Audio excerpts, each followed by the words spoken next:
So, welcome into the 38th episode of Whispers in Silence. Tonight's episode is titled Broken Spirit. God damn. I know, right?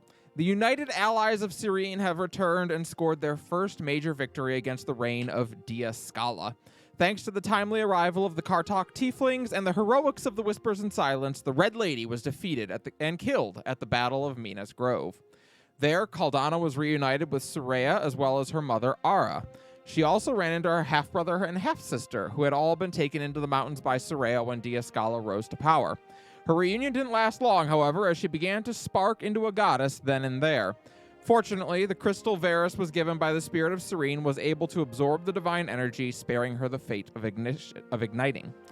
The party then returned to Ashok, where they decided they would next turn their attention north towards Talia. That is where we left off last session. Caldana, you had just had your spark forged into a new weapon for you called Righteous Fury. So that's nice.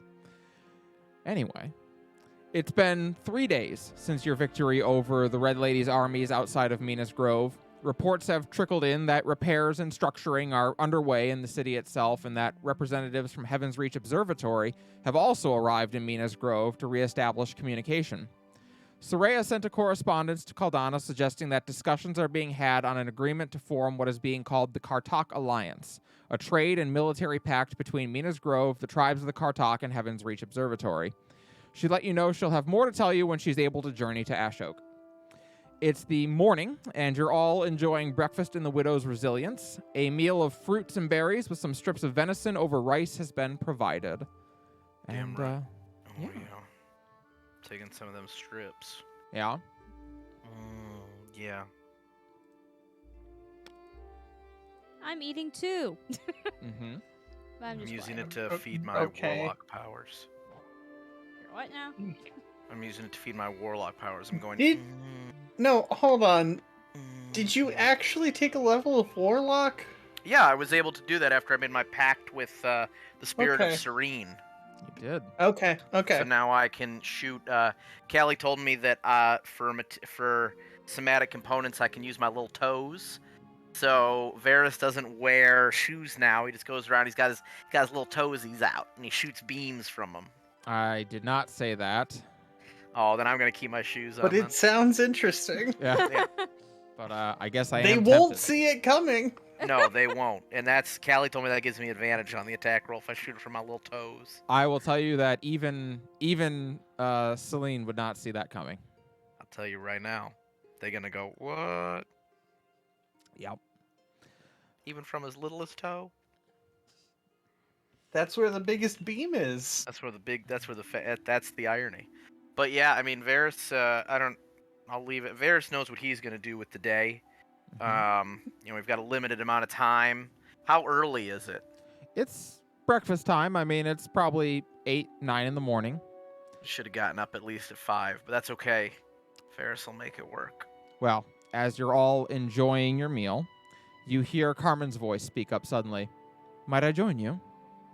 And as you look up, unlike the last time you saw her, Carmen is not decked out in her black leather armor. In fact, for the first time since you've known her, she's dressed rather casually. She wears a simple pale yellow dress that hangs just above the knees and has her black hair free of the high ponytail she normally wears it in, allowing it to cascade down her back. A necklace made of small carved wooden charms is fastened around her neck, and she wears 2 bracelets on her left wrist. They look to be of rather poor quality. All in all, her wounds from battle seem to have mostly healed, and you imagine it won't be long before she's able to return to action. Varus is gonna clear his place and offer her his chair. She gives a grateful smile and sits down. He's gonna push in her chair and my tip his fedora and say "Milady." No, he'll just push in her chair Yeah. and then take a seat next to her. My. Not used to such treatment. How are you feeling this morning? Better, I'm happy to say. My wounds have mostly healed up. They've done a excellent job over in the infirmary, and well, Yuki and Melisandre are speaking to me again, so that's always a win.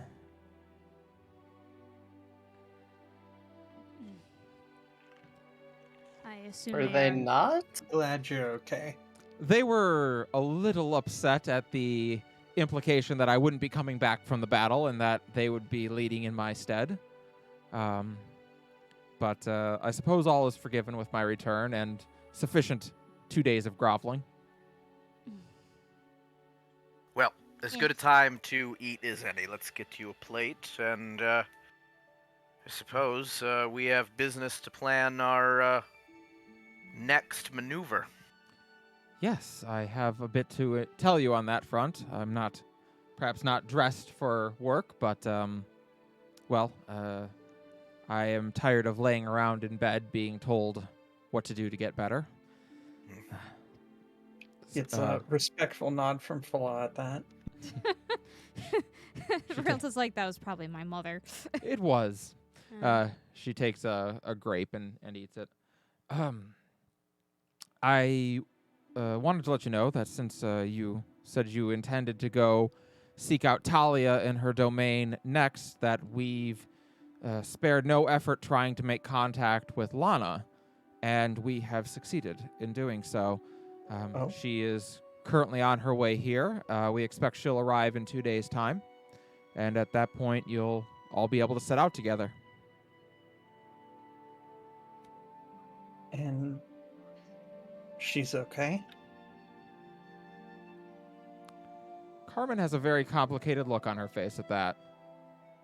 She is as okay as she ever is. Slightly confused, contemplative look.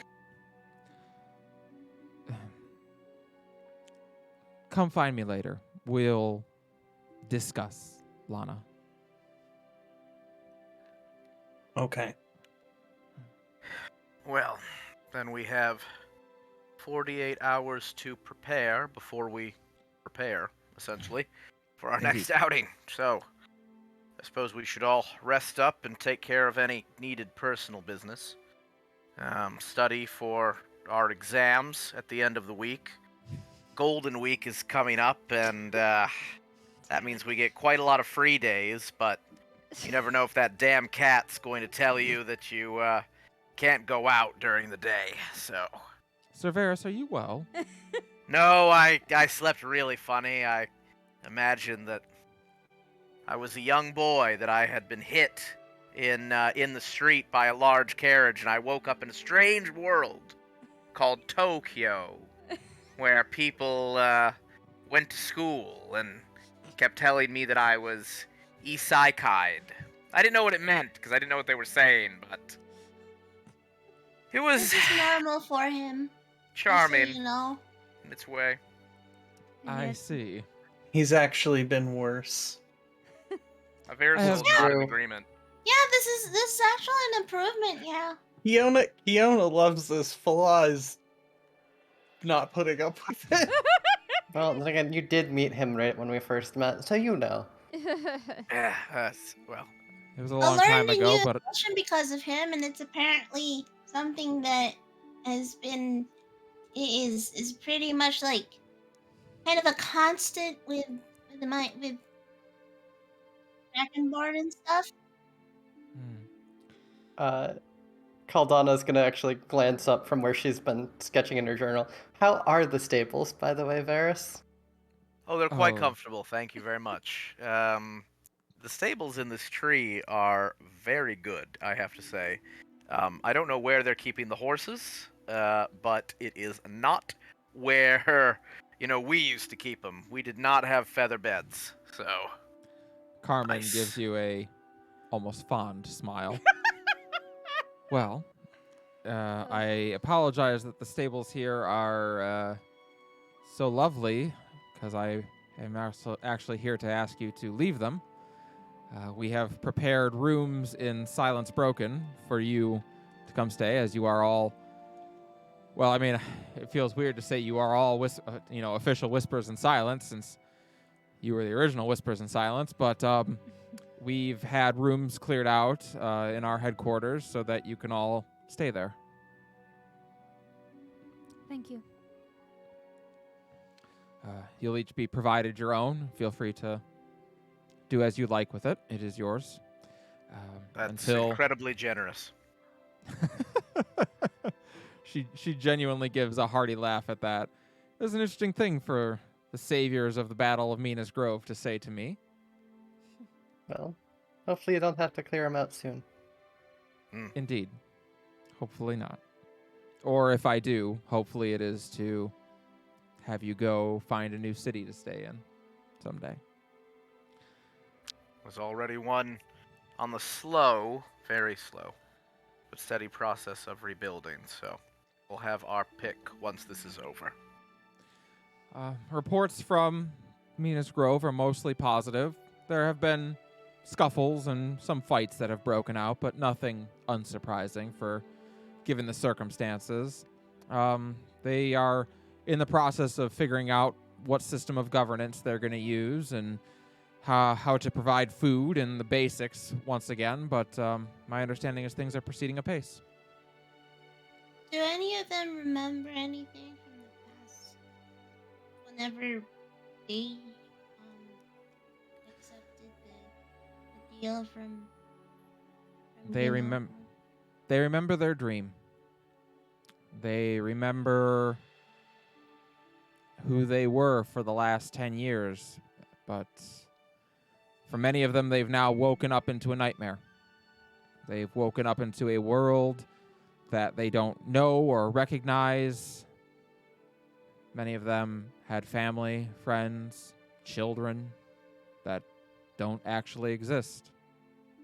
And many of them are struggling with it.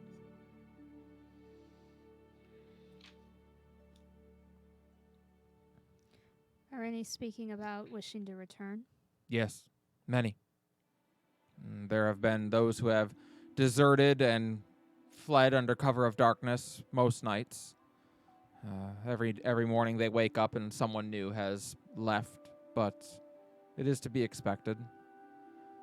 Many would rather live in their dream world than have to deal with this reality. And as this is going on, Flaw's just looking increasingly angrier.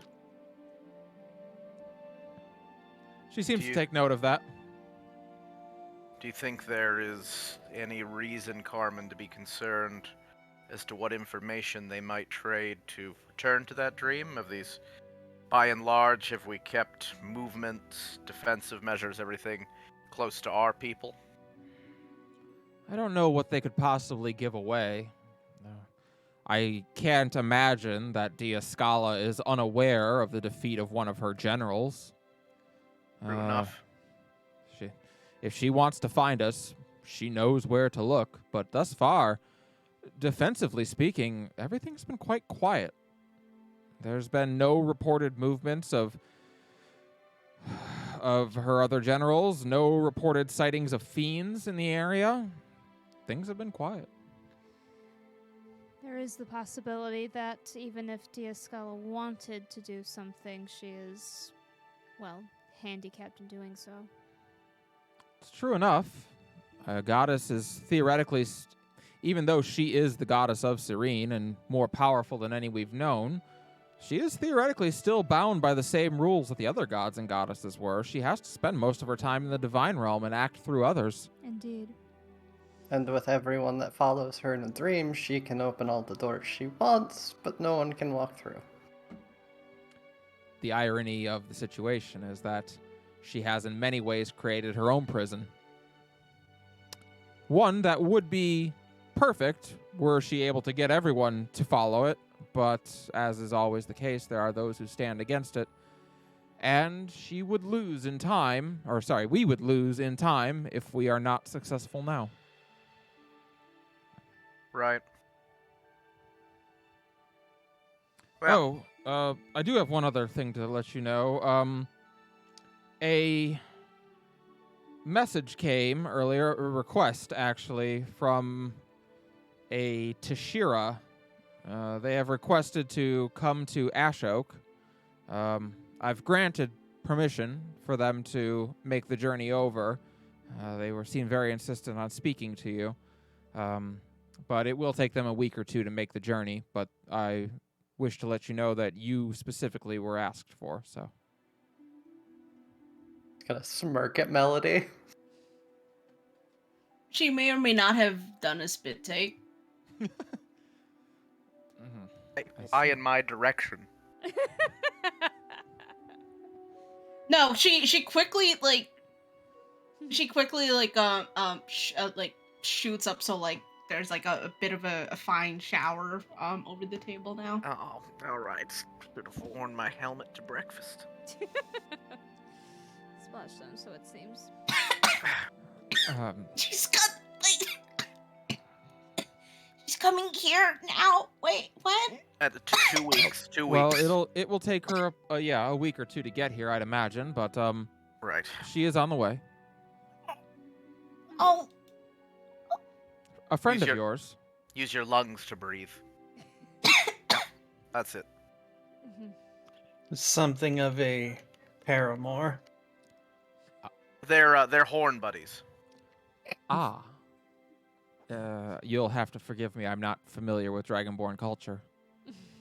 Oh well, they No, that's Melody culture. they exchanged skin, which means that they're friends, and would make excellent roommates, as I understand it. I see. Melody has gone very, very dark in the cheek area. In the And is cheekular trying region. to- In the cheekular region. Yeah, Yeah. the cheekular region. It actually sparkles there. Like that, like there's like a row of like scales like just like under her eyes that just kind of like seem to like sparkle and glitter just a bit more.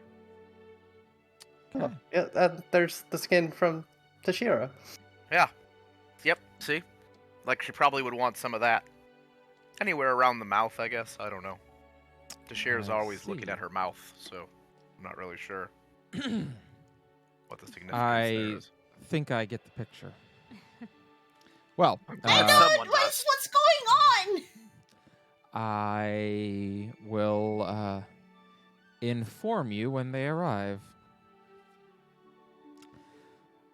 Unfortunately, they will not be here in time before you set out to see Talia, but probably by the time you return, I would imagine. No, it's okay. She's busy and stuff and 10 years. She's busy traveling to see you specifically. Indeed. It's a rather dangerous journey to make such a long way, but it's good to know you're such close friends. We were raised by the same mom. Right.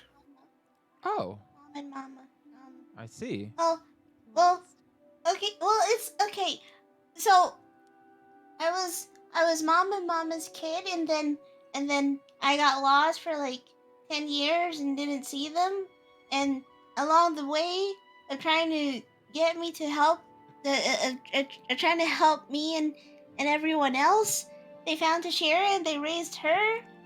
And yeah, we got the same mom and mama, and it's been another 10 years, and Sort of like one of those found family trope things, you know? Carmen looks at you, Varys, and says, "No one in your group has a very simple relationship, do they?" No.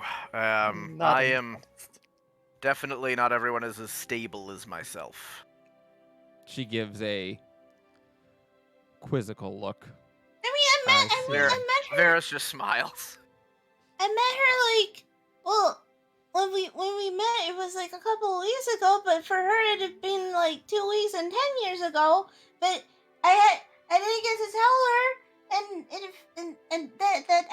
that I thought she was neat. I mean, I told her she was pretty because she was like, oh, well, everyone thought I was weird and creepy because of my scales, and I'm like, well, you have the same scales as I do, but red, and they're pretty, and you're pretty, and I should stop. It's No, like I I'm mean, that's talking true. to Melisandre. Well, her scales get kind of red when hers are around, so they start to match, Yeah. which is kind Yeah. of neat. Well, Melody, as awkward as the situation may be, trust me when I tell you that the heart wants what it wants, and sometimes it wants someone despite them coming in a very imperfect package. Well, but I mean, I'm new to this. I'm kind of new to this whole thing, and I'm experiencing a lot of feelings, and I don't know what to do with them. I mean, I was angry. I was mad. Mm-hmm. She nods. Like Dragonborn mad. I was like, rawr, mad. And like, I was Caldana mad. Yeah. No, that was Caldana mad. That's careful with that. I had a friend one time who didn't like sailing on the water. It said they made them angry. Ah, But, water anger. yes, water anger. Water anger. Uh, I've heard this before. She gets to her feet and bows her head. Well, I will leave you to your breakfast. I hope you all have a good day. And I should be back on duty before you are to set out. So I hope to see you around. Rest well. Spoil them. Make sure to Spoil have your wounds daughters. 2 days of graveling isn't enough. And Melody just kind of like puffs her cheeks at that. I will make sure to see Yuki and Melisandre before I go lay down. And she turns and departs. And Whispers, you have 2 days until it is time for you to depart. What would you like to do? At some point, Melody is gonna want to talk to Yuki.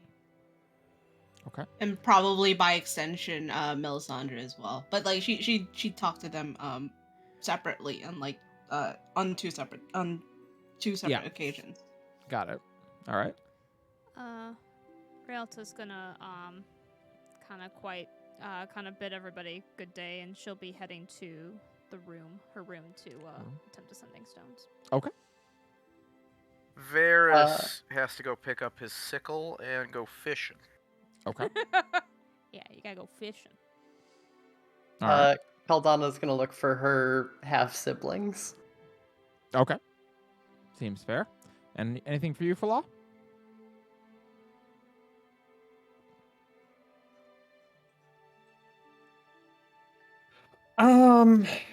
Nothing particularly is jumping to my mind.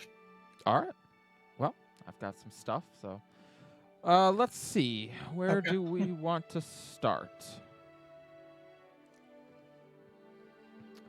Okay, I know. At the beginning. Ahaha. Very good place Uh, to start. Varys. Oh, hi. Wahaha. Varys, you make your way on over towards the you think to yourself for a moment like, all right, just got to figure out where Kelsey is, and then like the words aren't even out of your mouth before you're like, she's at the forge.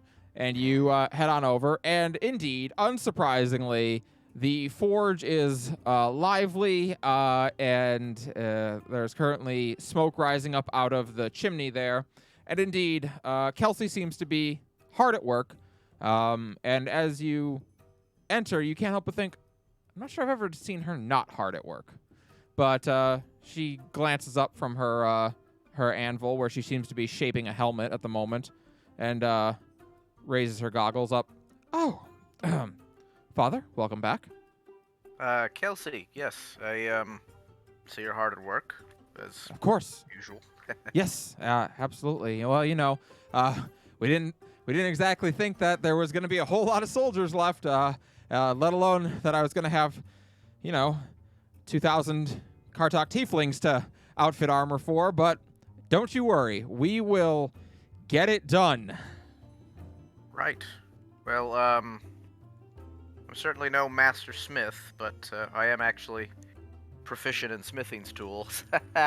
So, if you ever need something basic handled to help with the workload, let me know. Well, if you ever want to just flatten ingots into sheets, that would be very helpful because, oh my gosh, I need to shape a lot of helmets. I can certainly do that. Before that, though, I was thinking, maybe we could, I don't know, take take a break. Oh, right. Your sickle. And she hurries over and reaches down into a cabinet where she removes the sickle that you left with her. As you requested, she hasn't done a whole lot to change it, merely repair it. And it is well repaired. The blade is, again, sharp. Its curve is restored. A couple places where there were chips, she has melted fresh steel into and gone and completely redone the blade in those areas. Even the wood, which had begun to rot, and the leather wrapping on it, which had begun to fray, she has replaced the leather wrappings and has resealed the wood with a new varnish. It is a well-made sickle at this point. Varys will smile. Thank you, truly. This means a lot to me. I said it would be done, and you said you would be here to pick it up. And so I am. And so I have. I recall speaking about something else that I thought might be useful for us. I don't know if you've ever been fishing, but Yes. Yes, the fishing. I was just Miss Carmen asked if I would, assist in outfitting the Kartok tiefling. She is starting to shift and fidget really nervously. You know what? Varys will sort of scratch his chin. I get that you have a lot to do here, and sometimes fishing's best done in the evening anyway. What if I help you get ahead on some of these sheets? And maybe later tonight we could go take a look. It's hard to get good work done, even with a forge this bright at night anyway. And could be our reward for a good day's work. She seems to think about it for a moment and is like, the house upstairs has been asking me to stop pounding iron at 2 at night. Right. So that could be good. And it's good for the mind. Might make the tedium of this work tomorrow a little bit less so. But obviously you have things to do, so Make a Varys persuasion check. Okay, great.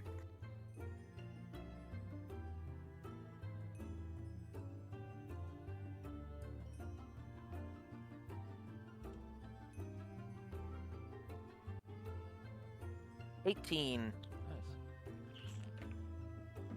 After a long moment, you see her kind of doing this nervous fidget with her hands before she nods. If we can get ahead on the work, I don't see any reason why it would be a problem to take some time off tonight. Great. Just one moment. Ferris will go back and he's not wearing his armor right now because that would be insane. So he grabs a blacksmith's apron, throws it over, ties it up, grabs his tools, and just looks at her and says, Master Smith, where do you need me? She nods and prepares a workstation for you over by, it's kind of near the bellows, but it should is an easy enough spot to, heat the ingot and start and be able to melt it and reshape it into a plate. And he'll do that. After he does the first one, he'll check it with her to make sure it's to her liking, get any notes, and he'll probably spend... Go make a smithing check for me. You got it. Which trait do you want me to use for that check? Dexterity, strength? I'd say strength. Yeah, strength. So our proficiency is +5, so if I make a strength check, that's a nat 20. So 25 plus 5 for the proficiency is 30.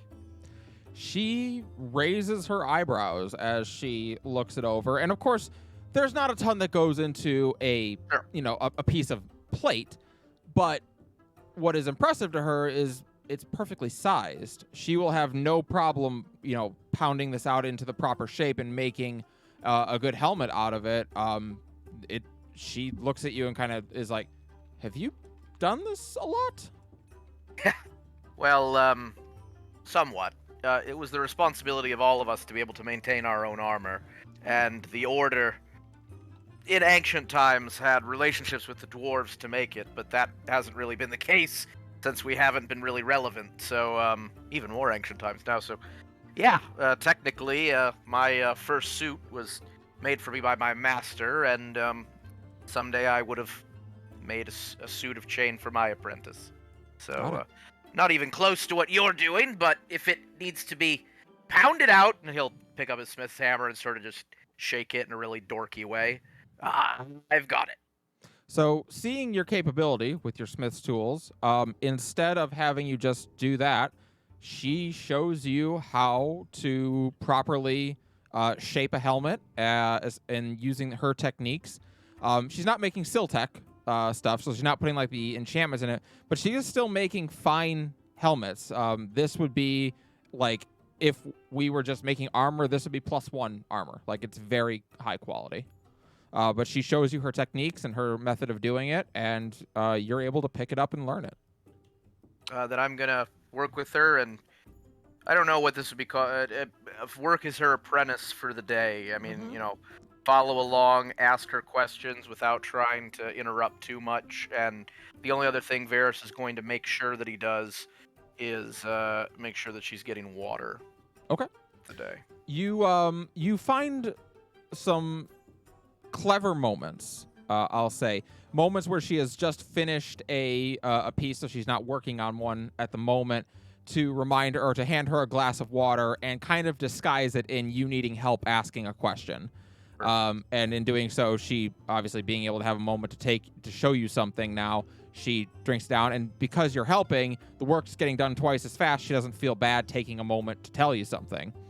I think more than anything, what you pick up from this isn't just that obviously she is a workaholic and she is almost paranoid about being seen as not working, but the brilliance really shines through as you get to work with her. She is incredibly bright, and not just in the ways of, you know, being a smith in a forge. Obviously, she is a very talented smith, and she's an artificer. She's very smart with technology, but she is just generally bright. She's witty. She's quick to respond to things. She doesn't need a lot of time to work through a logic problem. She's very smart.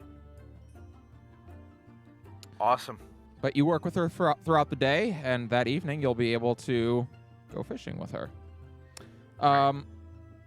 Rialta, you said you wanted to try to contact your boo. Yeah, sorta. So why don't you go ahead and try and give me a roll for that? I got 3 sending stones. All right. That's fair, you do. Alright.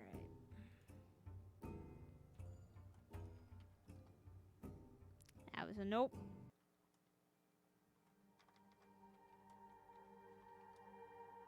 That's also a nope. Whoop, sorry. No worries. That's also a nope. I got the lowest on the one that was supposed to be the easiest. Damn it. So it is a frustrating afternoon for you Yeah. as you not are happy. attempting to contact on the sending stone. And what's more frustrating about it is almost that you aren't sure if you're failing or if your messages are somehow being turned away. It's hard to tell why your messages aren't getting out to him. You tell yourself that the answer is what you've heard so far, that it is because in this era, these magics are very fickle and they do not work particularly well. You hope that's what it is. But as more attempts are made, statistically, odds should be improving, and they are not. Indeed. I would say your logical brain is making it harder and harder to deal with that. We're going to move on over to Melody.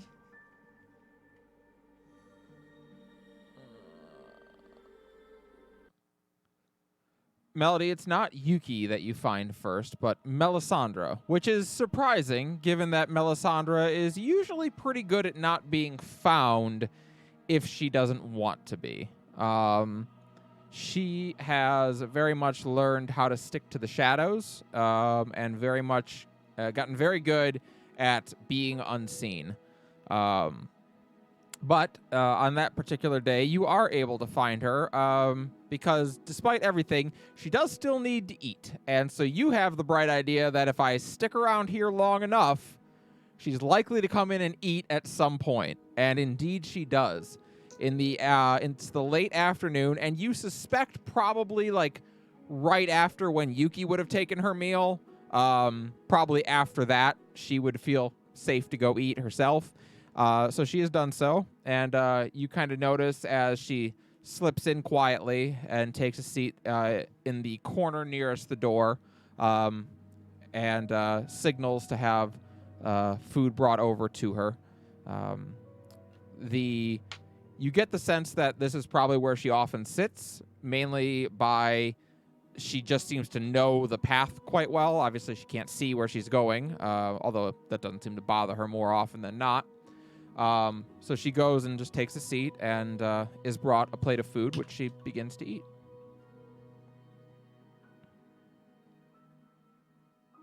I just kind of like stare from my table, which I guess like would be like across from where she would be. Mm-hmm.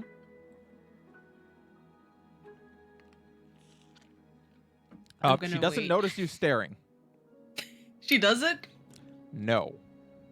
Okay, I'll take this time to kind of like observe her for now. She seems very focused on her food. I wouldn't say she looks around because, well, yeah. She just, there is some gentle music playing, and she does seem to be enjoying it. You can see her occasionally bobbing her head a little bit and enjoying the sounds of it. But, yeah, she's relatively quiet. She doesn't talk to anybody. She just enjoys her food. I'm gonna pick up my plate and try to like wend my way over. Okay. And You want- and just kind of like clear my throat. She glances in your direction, in the sound of the noise that she heard, and nods. Hello. Oh, Miss Melody. You don't have to call me Miss. We're practically the same age now. Well, I suppose it's hard to think of you any other way besides Miss Melody. I mean, just Melody is fine. Would you care to join me? Oh, I was about to ask if you would like to accompany. Yes. I I have something of a reputation for being how to put this? Creepy sometimes. So it's nice that it doesn't bother you. You? Yes, well, less so now as I've gotten older, but I took to my training pretty young and pretty effectively, and I'm told that the sight of a younger child, well, murdering demons was a off-putting one. I wouldn't know. She smiles. Could have fooled me. I mean, that just means like you're very accomplished at a young age. And She nods at that as if to say, I am very accomplished. so much so that, the most important man in the continent entrusted you with the care of his younger sister. Like if that Go ahead doesn't and make a say perception anything, check for me.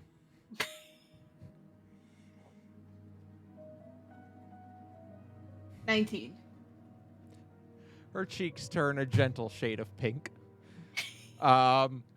She actually, Sir Martin did not entrust me specifically. Sir Martin entrusted Carmen with my mother with overseeing the high priestess, and well, Mother was in the process of training me, so she thought it would be a good assignment for me to keep an eye on her, and I have been doing so since. I still say that Martine, Mr. Sunvale, did entrust you by proxy. So we'll go with that. But He was- again, like you're still very dutiful. You are dedicated and loyal, and that shows. Thank you. I wanted to say thank you actually for all your help when I was young. Most people would have just overlooked a street urchin, much less a blind one. But you all treated me like a person, and you were very kind and caring, and that's always been something I've tried to live up to. She kind of like tilts her head at that and goes like, You sound like you talk as if people didn't consider you a person. I mean, you walk and talk the same way we do. But yeah, you're a person. Yes, well, when you're alone on the streets, a lot of people don't consider you as such, or at least not enough to do something about it anyway. But you were all very kind to me, and I appreciate that. Of course. I mean, it wasn't that long ago when I found myself in kind of like a similar situation. Although I didn't really have the company of the goat praise be. She giggles at the praise bee. But yeah, like I didn't really have the. I was kind of like in a similar situation as you were, and well, I tried to make the most of it. Is well, not much I can accomplish if I was I had to do something. Because otherwise I would have not been in a great place. Well, it was kind of you. Nevertheless, I couldn't help but think for certain the matriarch must have worked through you that day. Oh, she did. Oh. Well, fair enough. Yeah, you remember the warm hugs that felt real nice. I do, vividly. Yeah, that was her. That was her letting you know that you're not alone. Oh. Well, then my thanks to her, if she can still hear me. I hope so. Me too. Me and Fluffles, we miss her. Both her and the matriarch. I wanted to tell you that I've decided that when you all venture out to find her in her domain, I'm going to go with you. Are you sure? Yes, I've already told the High Priestess that I would have to forsake my duty for a time, and she was understanding. It is improper, and I will offer her my life when I return, but I feel I owe it to the matriarch to help her. Just so you know, there's two of them. Two matriarchs? Mhm. Oh, one is Evelyn, and she's like she's the one that gives the warm hugs and stuff. And then there's the matriarch. We sort of met the matriarch when we went to confront Scala, but she was like, it was weird. It was like, I've only ever seen her once, not once, but like whenever she talks to me, it's always the Evelyn side, and then there's the matriarch side. The matriarch side's a little bit more scary, but when we went to confront Scala, like basically like 10 years ago at this point. Um, we we saw her there, the matriarch, and she called herself the a dread demon of shit. What was it? Hold on. Grief. Grief. She called herself the dread demon of grief, and well, we didn't fight her, but she's still out there, and she said she was gonna come for Scala next, and we didn't really understand at the time, but then we learned that Lockheed was her daughter and stuff. So something definitely happened there. Yeah. Oh. So you saw the matriarch. Mhm. I've never seen the matriarch. She's a scary lady, but she means well. She's very angry. Not like Caldana angry, but like she's still kind of like grr angry. I see. She nods. Well, when you are to set out for her domain, I will accompany you. You will have my blade for what it is worth.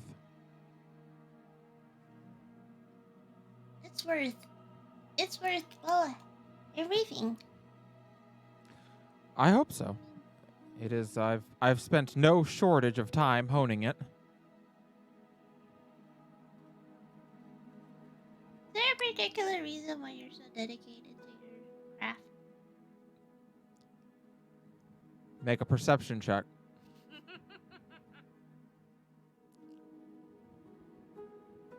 14. She replies, "No." Sorry. I'm gonna lean over and stare at her. She does not notice. I'm gonna like poof some like just kind of like blow some air from my nose and just go like That she does notice. Are you sure? She gets a indignant look on her face. I have an extremely important duty. I am to protect the last high priestess of the Sunveil line, one of the final clerics still in touch with Laki, and her safety is my priority. Ah, I see. Mhm. What's your mom's name again? Carmen, What's your name again? Melisandre, What's my name? Melody, What's your girlfriend's name? Yuki.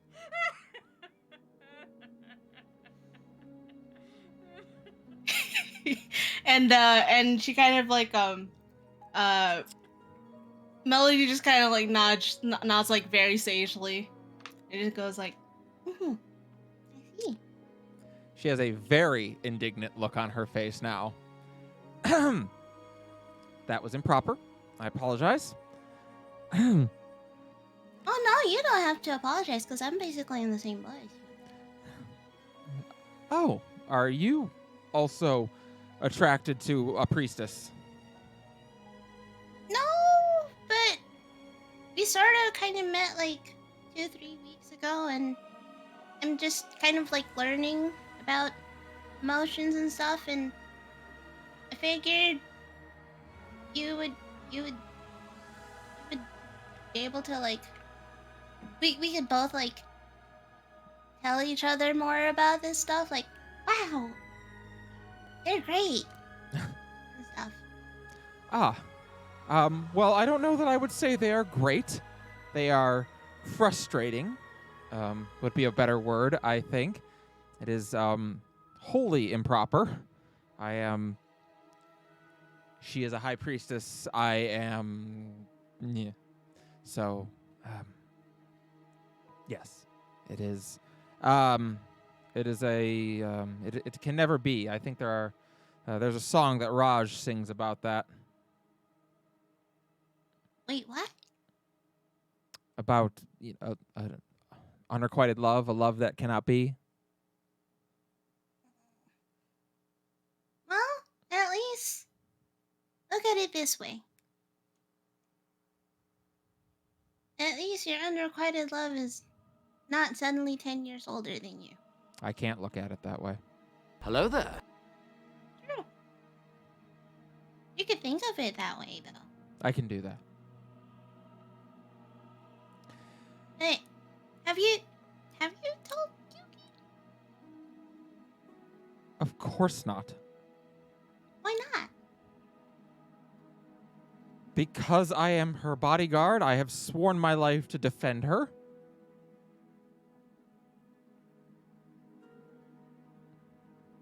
Mm-hmm. And? She seems very, like, duh. Like, how am I having to explain this? I You don't know. there's a tradition back in my home. If you we tell call me it to give her my bonding. skin, I'm going to be very upset. What? What? What? Hmm? What is this? That's weird. But yeah, there's this tradition in my home called bonding, or well, we call it the ritual of bonding. But bonding is like a more common term for it. But it's Uh-huh. basically, well, it's like bonding with the capital B, not bonding as in like, oh, I'm bonding with my friends and stuff and that kind of thing. But no, this is bonding is this agreement between two or more people. Actually, it's usually between two, sometimes three. Sometimes we're very loving. But yeah, it's sort of an agreement that that two or more people can enter, and kind of basically like pledge their loyalty, their love, make sure that the other person knows that if things get rough, they're not alone. That there's always that they can always count on their partners support, and that you know they'll always have their best interests at heart. Sounds to me like a lot that there's a lot in common with what you're doing and the bonding. So it's not really that different when you're very very very very dedicated to the one or more people. Usually it's one, but there's nothing wrong. She Anyway, she considers your words for a moment. Make a persuasion check.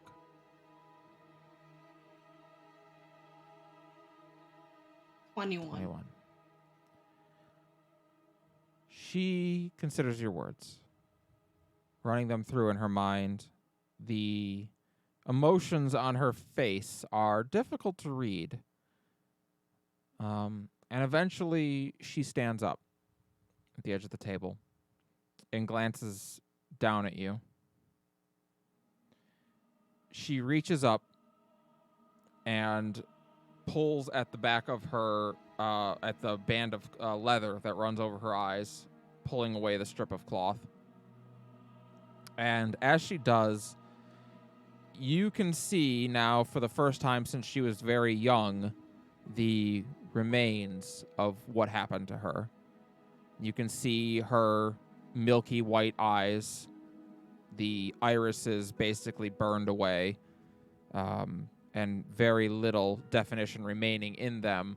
And you can see the acid burns and scars all around her eyes and all around, extending all the way down to the tops of her cheeks as she gazes down at you. She deserves better than me. And she turns and leaves.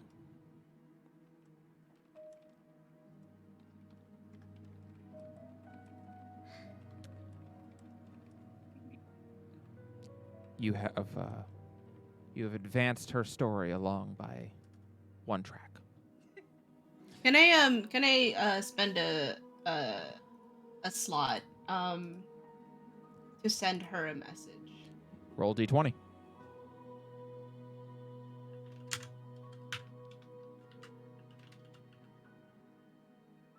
You cannot. Can I? Yeah.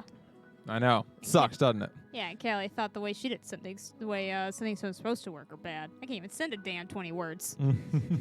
I'm gonna write. I'm gonna pull out a piece of parchment and write. What do you call it? Gonna write a message down. Okay. And I'm gonna call someone over and instruct them that when Melly comes in to eat, Sure. to give this note to her. Great. Yeah, you can just type the message out in the chat. All right. And I'm gonna finish my Real quick, in the in between, had Carmen given Fala a specific time for the come find her? She will actually come find you. Okay, fair enough. And that's where we're going to go next. Oh, okay, cool. Yeah.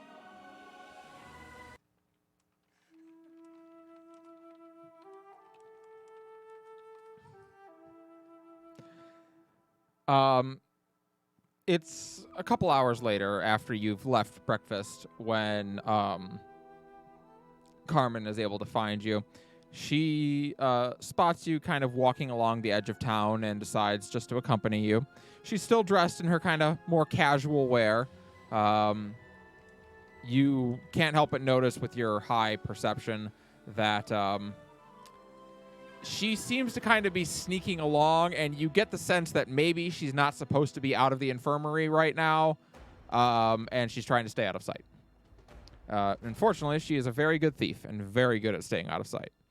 But she comes and walks up alongside you and nods. Fala?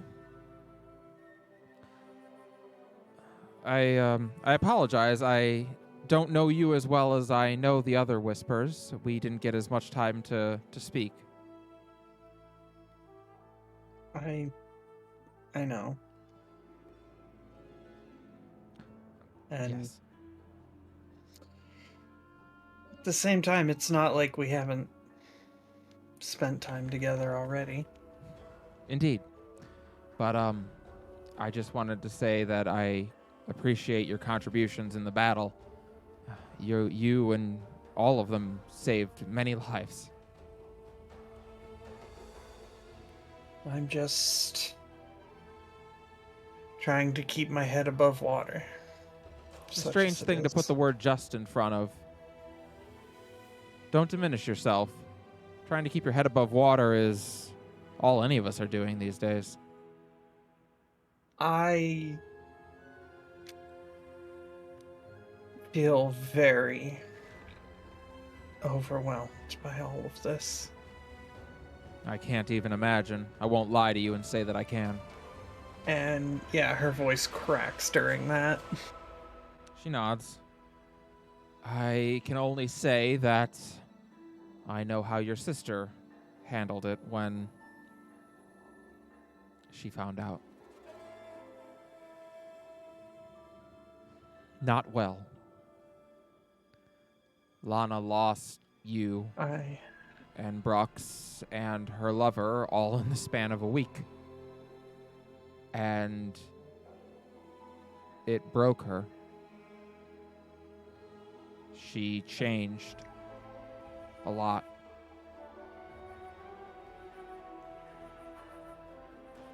And as much as I tried to reach her, as much as I tried to give her a hand and help her back, she would not hear anything from me.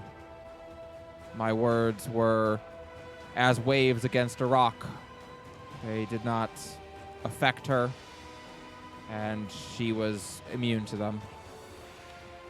It was actually Yuki who eventually was able to reach her. The two of them grew very close. She began to see Yuki as her little sister. and Melly as well. Slight smile. When she eventually started talking again, which took a couple years, she wanted revenge, and we were able to focus that into her studies and into her learning. Scala had little tolerance for magic, while she was more than happy to let most of us age out and die. Powerful wizards were hunted. She had assassins that she would send after them. And if I'm honest with you, Lana today may be one of the most powerful wizards still alive.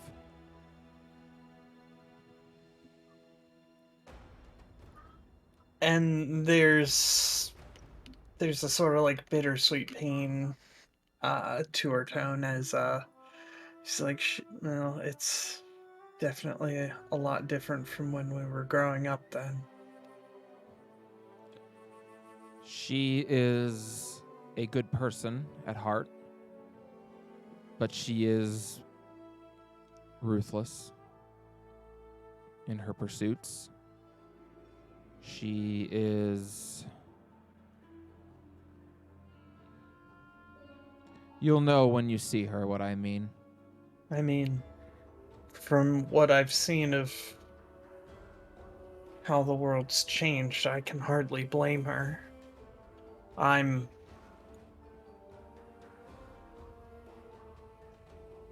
If I had a better sense of things, I would actually be riding out to meet her. This waiting around after everything, I can't stand it. I feel like you and I are cut from the same cloth. It is these moments that are the most difficult for me as well, when I feel like I am contributing nothing. Probably why I didn't recommend you to Mother.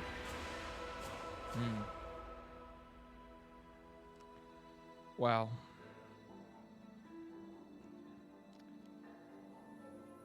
I think, Falah, that you'll find that this waiting around, the people here, seeing them get on with their lives, live their day by day, this is what we have. This is the world as it remains. If we lose this, if we can't enjoy this, then Diascala might as well win. Because she's taken everything from us. By and large, it's not all that different. No, it's not. And the reality is that even if we're as successful as we dream of being, we will likely not see any kind of return to normalcy in our lifetime. What we are doing now, we are doing for the children that we currently can't even bear. It is... That... What... Is that some sort of magic thing? We don't know. All we know is that no child has been conceived in 10 years. Sorry, it would actually be 8 years. It would be 8 years since a child has been conceived. That's the biggest difference I've seen. The rest of it, living there in Stone's Throw. I mean, you were on the darker side of the law yourself. I was. How often people just blithely go about ignoring the less fortunate among them. It's hardly any different. She's just like starting to get real angry.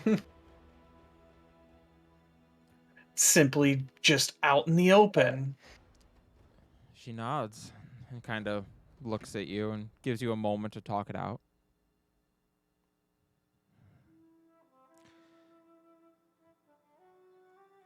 there are many who feel that those who have bent the knee to Scala deserve whatever fate they get. And I can't blame them for feeling that way. Given what we go through, what we suffer through, what we know could be the end of all things for us. But, well, your mother believed. Your mother saw that dark side of things and thought it was worth fighting for. She glances at you specifically. She saw you and knew you were worth fighting for. Worth dying for, as it turns out. And she's just breathing heavily for a moment. Still like that still angry, heavy breathing. Yeah, absolutely. When you see Lana, I think you'll understand what I'm trying to say. But know this.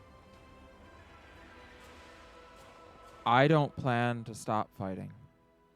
Neither does neither does anyone here. This world is what we make it now. It is our chance, our turn, to have a say in our future. And I hope whatever it is, well, I hope we get to make it a good one. And make worth the sacrifices that went into giving us this chance.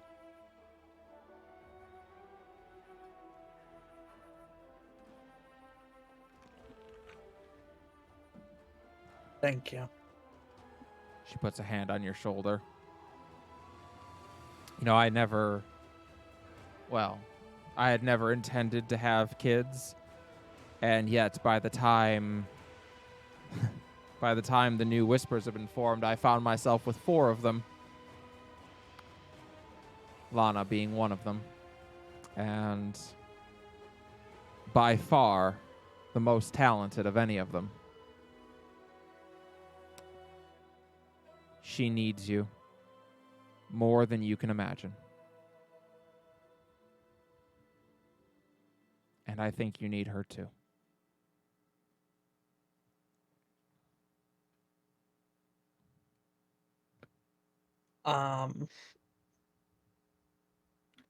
She'll just be very quiet and just silently nod, very, very obviously straining to hold herself together and not, have a fucking public meltdown. Yeah. I think there is almost a motherly instinct that kicks in for Carmen, who offers her arms to hug you. Except She does. She pulls you into a tight hug. You are bigger than she is, she's a relatively small human, but she has that kind of authority about her where when she speaks, people listen, and she carries herself in such a way. But she does. She gives you an affectionate hug and a reassuring pat, as she does. Did that ceremony ever take place? After a moment, she gets that out with my other mother. Which ceremony are we referring to? The marriage, because she was supposed to. Oh, with Jesse. Yeah, Jesse or Carmen shakes her head. No, when I ran into you all again, I decided to not return to the severed hand, and by the time I had to really deal with the consequences of it, the severed hand didn't exist anymore. Hmm. But It's too bad. You could have actually been my mother now. She thinks about that. That is true. Well, take it from me as she thinks about her children. Blood means very little, and marriage is even less, I think. I have 4 daughters, none of whom are by marriage, and none of whom are by blood. A bit more of an edge creeps into her voice as she goes, "You don't need to tell me or my family that." She gives a fair enough sort of look and bows her head. And you two both go about your day. Okay. Caldana, who has been waiting ever so patiently.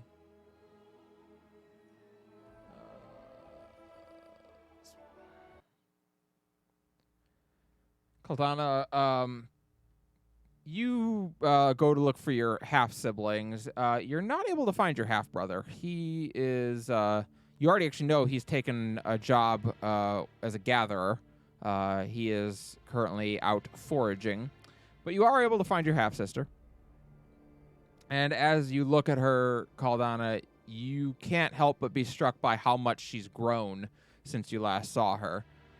In fact, the two of you look nearly the same age now. Gone are the childish features, replaced with the woman she has grown into. You can now see the traits that you share. You have a similar brow line and cheekbones, both things you get from your mother. But she is currently working near one of the leatherworking area, just helping to tan leather and create some basic armor for, again, a lot of Kartok tieflings that suddenly need armor upgrades. But she's just doing her part to pitch in, even if she feels a little pissed off that she's here instead of back with her people where she wants to be. As you approach, she stands up and gives a salute of the Kartok tieflings. You recognize it well. It's the one of your tribe. She's just gonna smirk and shake her head. None of that. Your family. Oh, but wasn't it just a few days ago you were telling me that you were the matriarch? Was being the operative. Indeed. It's funny, I've known very few matriarchs to cease being the matriarch without dying. Well, Oh.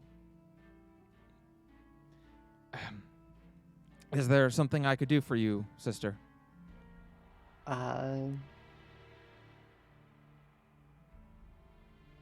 Just thought I would see about spending time with family, as it were. Of course, would you care to get something to eat, or? She'll just kind of shrug. I grew up in the mountains. I don't really know what people do for, relaxation out of them. Would either be fighting or climbing, or fighting and climbing. Well, we could find a tree to climb. If you want to. No, not particularly. Why don't we just walk? Good enough for me. So, this is a little awkward. You're my half-sister. And apparently now we're just gonna kind of glance at her, roughly the same age. So it's true then, you actually went 10 years through time. So, like, us meeting for that first time in Lockheed's Landing, for you, that was just, like, A a weeks month ago. ago, or a few weeks ago, yeah. It's a lot to process. Yeah, I would think so. Are you...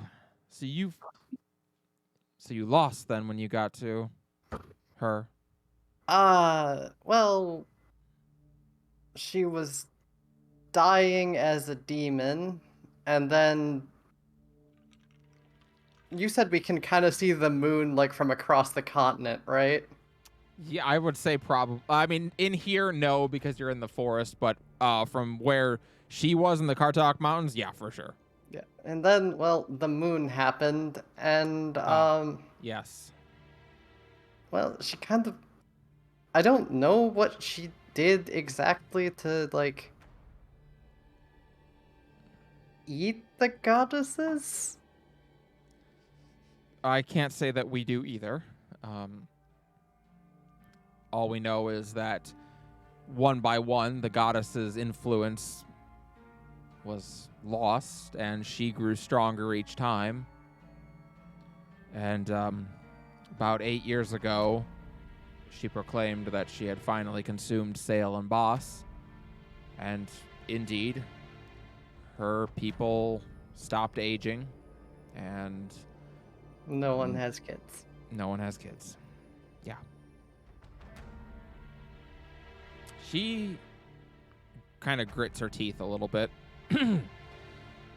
And yet, Mother and Aunt Soraya are helping them reacclimate and rebuild their society.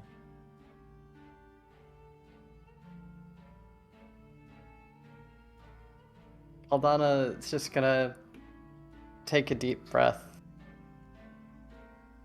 I'm not the biggest fan of anyone that was under her influence. She says as the biggest understatement she's had since she came back. Fair. But those that choose not to go back to it, we should at least give them a chance. A chance? They are traitors, every one of them. And I was a horrible murderous bitch. And you died for it. And were it Well- my decision, every one of them would be put to the sword. Not everyone has the luxury of getting brought back to life. I suppose not. Although all of them have, in one way or another. You can definitely tell, she has a lot of anger in her. It looks kind of familiar, actually. You can't help but feel like you know this person.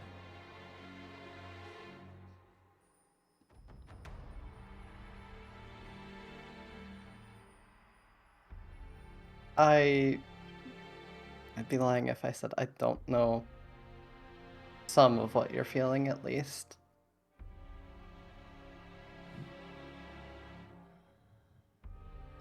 There are people that fought in that battle, friends of mine, who are dead, and they aren't going to get to come back. They're gone. And I have to watch as we rebuild the homes of our enemies. It's disgusting.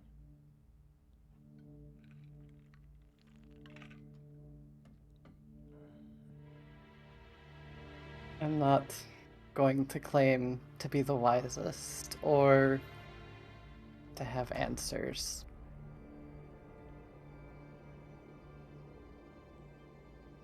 But I do know what I had the chance to become if it had gone that way.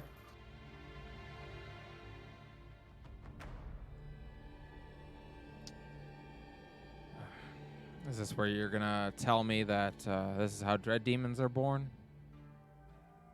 No, that would be your current matriarch would be the expert on that one, actually. She kind of blinks at that. That's heresy and definitely treason. But since you two are dating, I suppose I will let it go. Yeah, it's also the truth. She lived in my head for like a month. Okay, that's a lot. What? Caldana just smirks. Not angry anymore, are you? No, it's been replaced with confusion, admittedly. Unfortunately, I get angry when I'm confused. So now I'm back to angry. That does run in the family. It does seem to. Mother's the same way. But, well, our brother takes more after Mother. He's soft-hearted. He would not for Soraya and myself, he would have a difficult time among the Kartok Society.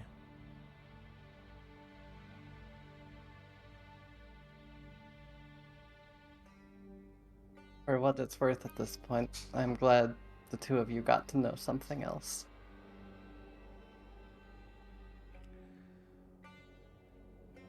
I understand.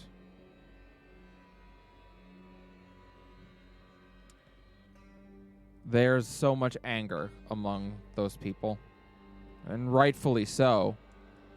And it shocks me to see how quickly they're able to let it go. Or at least turn a cheek to it.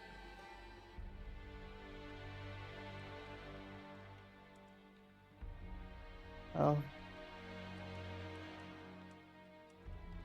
when you fight the way I do, and many of the tieflings there do, you kind of burn through it fairly quickly. Oh, yes. Soraya is fond of saying that rage is a candle that burns brightly but shortly. Not wrong.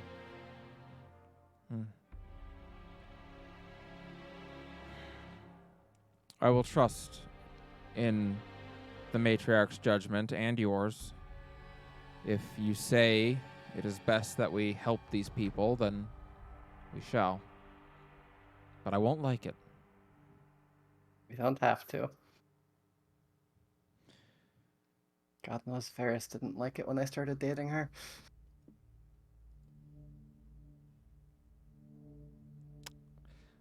I'm going to let that one go.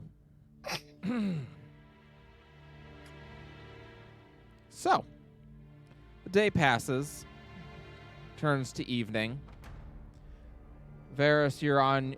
You two have been working for the entirety of the day and gotten a good lead, and we're going to go to you in just a moment. But first, we're going to head back over to Rialta, who has made her way to Silence Broken, to where your new rooms have been prepared. And you have spent a good bit of the evening brooding. Yeah, brooding on Rialta looks a little different. She's just extra quiet. Indeed.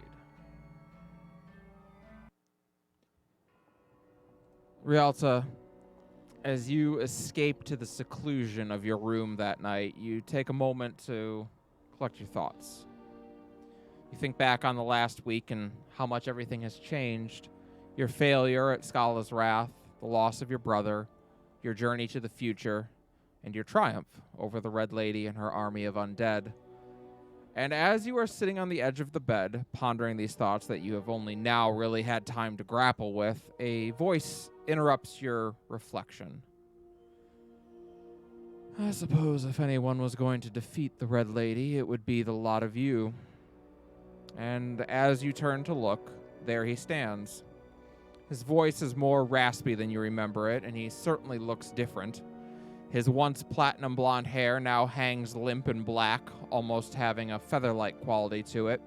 His eyes are different as well, more cat-like in style, and he has two small fangs just barely visible when he speaks.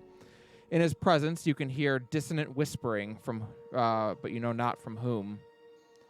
More than his appearance, though, is his demeanor. He carries himself like a man that has carried the weight of the world on his shoulders and has been crushed by it.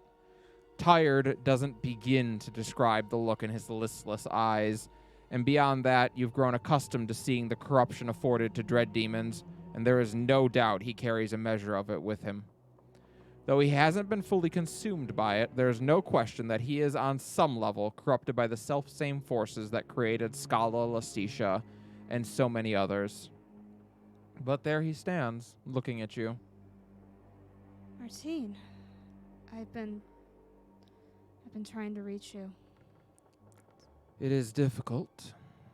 The magics of Dia Scala do not allow for easy communication across long distances. I have a feeling you didn't want to hear from me.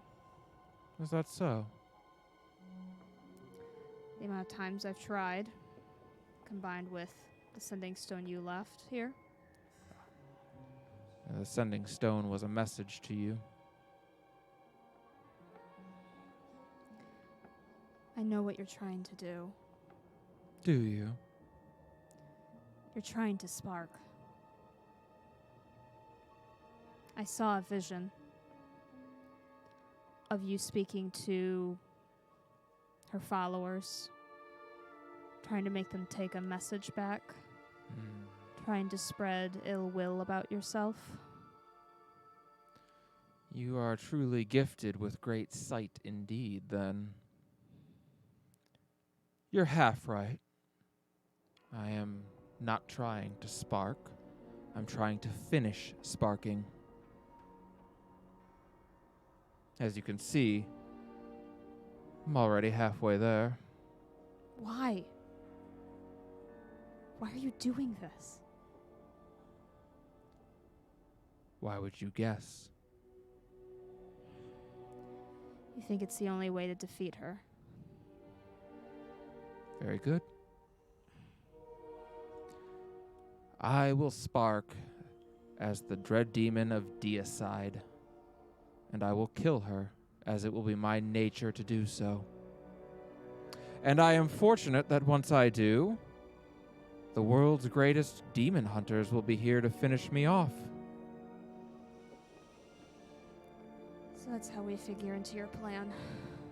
You didn't figure into my plan at all until you returned. Yuki was so confident that you would, but I didn't believe it. You didn't, huh? What happened to you? What happened to me? Yuki's I lost. here, alone. Yes. Lucky for her. I lost. I lost everything. Everyone. I tried to fight her. When she showed up, I knew you had been beaten. I'd sent you all to your deaths. And then everyone else died. Every person who had fought for me was wiped out. And I was taken her prisoner. And I watched as person after person who had sworn their oath to fight her instead bent the knee and entered into her little dream world. Traitors. And I began to spark right then and there. But too many of them bowed to her. Their minds taken away from me, and I couldn't finish it. I was left this twisted, mangled, half-formed thing.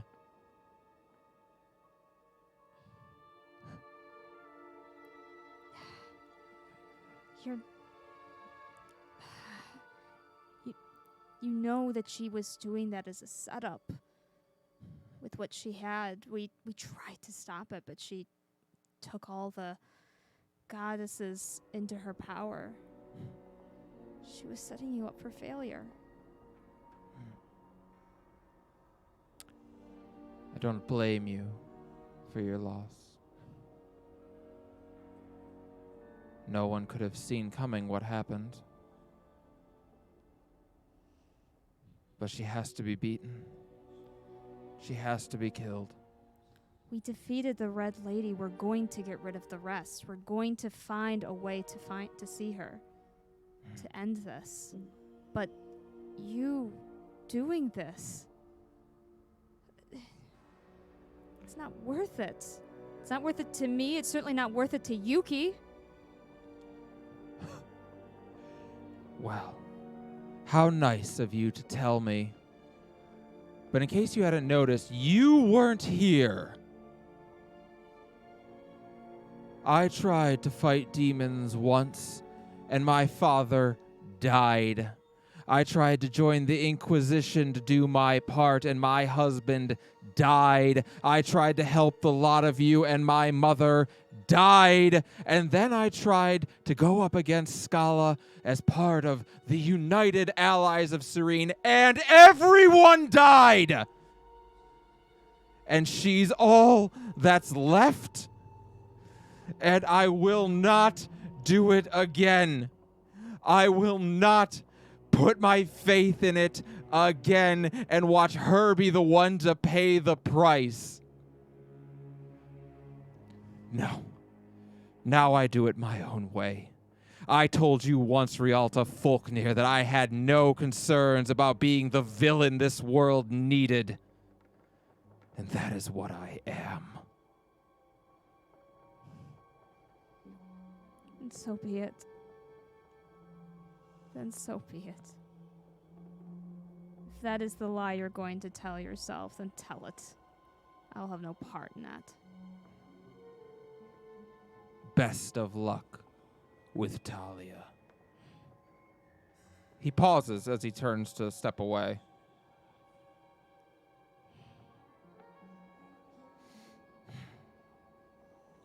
One moment. Not that one.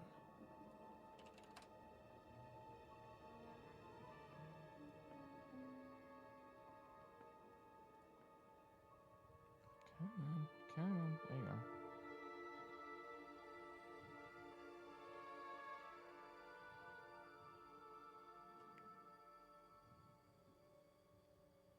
He pauses as he turns to walk away, considering something in his mind. Rialta's fists are just kind of shaking at her sides as she's still standing there.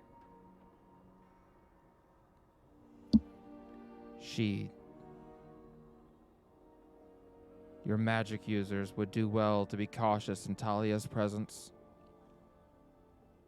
She has a way of turning it back on you. And then he vanishes. She stares at the spot where he is for one silent moment, and in a bit of a fit of rage, she takes out just one of the sending stones and throws it against the wall. And as it clatters, she kind of stares down at it, feeling just very defeated. And as she's standing there, she has a thought. I think I need my mom. Ah. Meanwhile,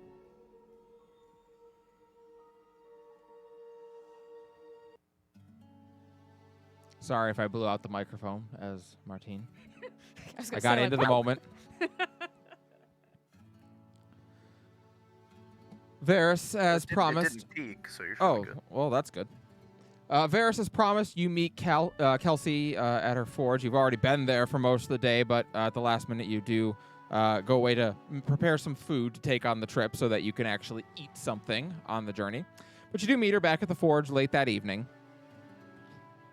The look on her face suggests that she is tired, though you get the sense that even if you were to just suggest she go to sleep, she'd probably just stay up working anyway. Still, she has a mug of coffee in her hand at this point and seems to be in a decent enough mood as you return. Going back into the forge for a moment, she comes back out with a net, a waterproof container, and 2 simple fishing rods. They are little more than a hook on a line with a flexible wooden rod.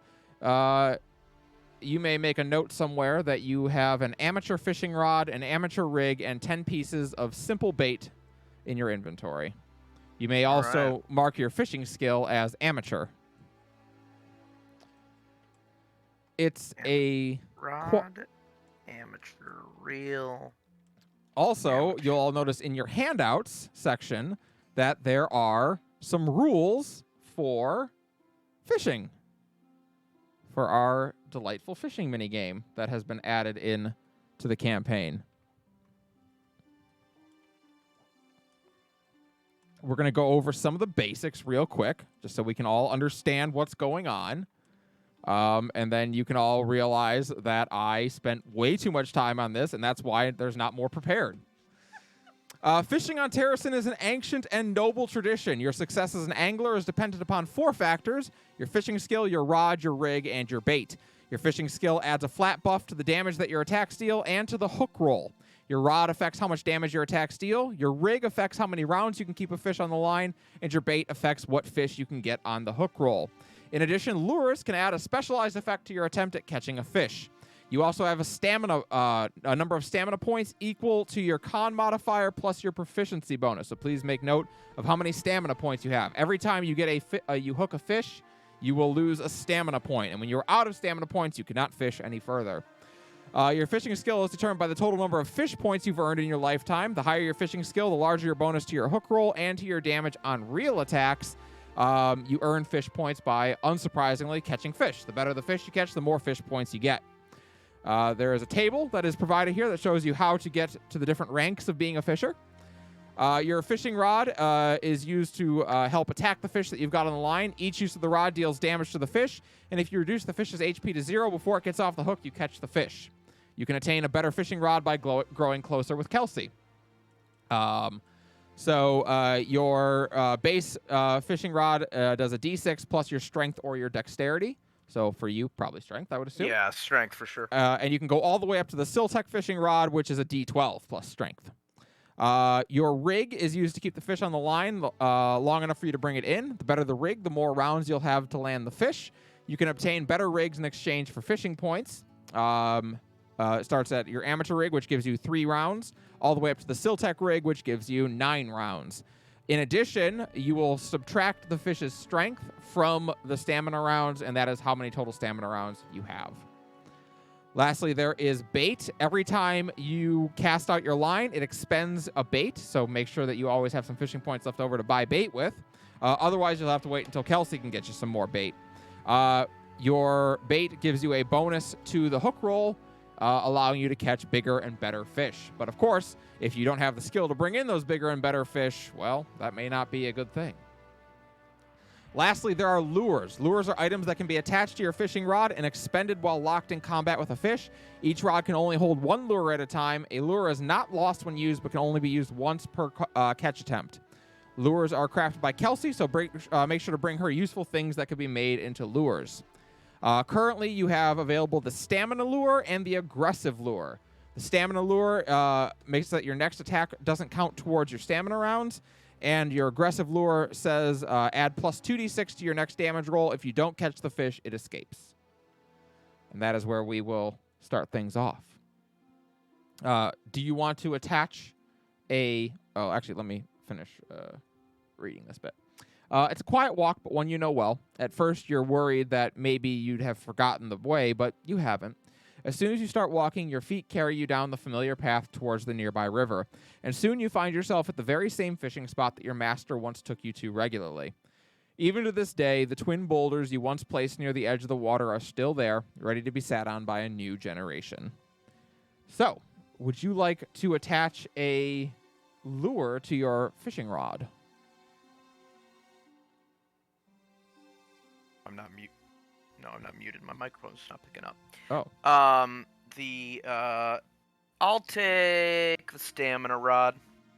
Lure. All right, you'll have the stamina lure equipped. Okay, excellent. So, our first step then would be for you to bait your hook and cast out your line, which means I will need a hook roll. So, go ahead. You're going to give me a D20. And you are going to add to that D20 so you don't get anything from your bait or your rig or that. So yeah, it is a flat D20 plus your dex. So it's only, not my strength, it's only my strength on damage? Correct. Okay. So that's just a straight D20 Casting is for dex. me. Yep. So I just have a straight D20 and... yeah, I guess I don't. I will just go for that, and I have 9 bait left after this. Yep. I got a 10. 10 plus dex. Is 0. Your dex is 0. Okay. So let me just check then. What do we get on a 10? All right. You managed to get a boot on the line. Yes. Boot has Finally. 2 hit points and no strength. So you have 3 rounds to reel in your boot. Go ahead. You can make for me a D6 plus your strength. Oh, I've got this fucking boot set. Okay? Yep. That's 1d6 plus 5. I got 9 damage. This boot is toast. All right. You manage to reel in a boot. And as you do, Kelsey kind of giggles as you send her, as you're casting out, you tell her, I'm going to show you how my master used to do this. Yeah. And you cast out the line and reel in a boot. And she kind of gives you a look and says, I can see you and your master didn't eat particularly well. Well, I mean, shoe leather was good fiber. Of course. Yeah. Varys, you may add 1 fishing point.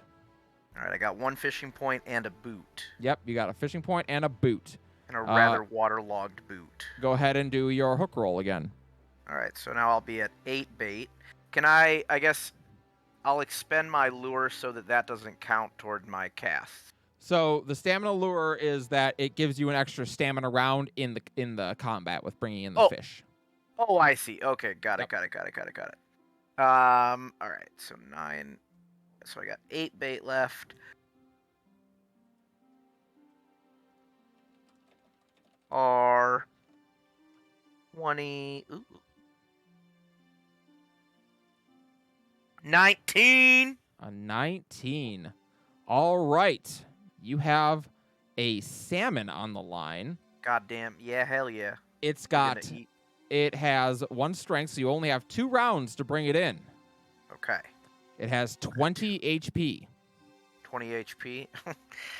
You ain't even got to worry about this. I got this. All right. So I do my damage roll, right? Yep. 1d6 plus 5. Mm-hmm. 7. 7 damage. All right. It has 13 HP remaining, and you have 1 round left. I'm gonna use my lure. Okay. You have 2 so rounds this doesn't left. count left. And then I just get to do the damage again, Yep. right? Go ahead and do that. You can basically just roll 2d6 plus 10. Sure. I'll do that. 2d6 plus 10. 14. That is just barely enough. That is 21 total HP removed from the salmon. You will bring in a nice, healthy-looking salmon. And meanwhile, Kelsey has also taken 5 bait, 5 of the simple bait, and she has started to fish as well. So you have 3 left at the moment. 3 left. Yep. And then how many fishing points is a salmon? A salmon is worth 4 fishing points. I'm at 5. You are up to 5 fishing points. And I have a salmon and a boot. Is it a right boot or a left boot? It is, it's like a moon boot, so they're kind of the same. It's a moon boot. Got it. Yeah. Yep, it's not a great look. All right, perfect. Kelsey claps for you as you bring a salmon out. She seems quite impressed by that. No one's more impressed than Varys is with himself right now. He picks it That's up. fair. That's He fair. holds it up by the gills. Look at it. All right, I've got it. Slippery bastard. All right. She claps.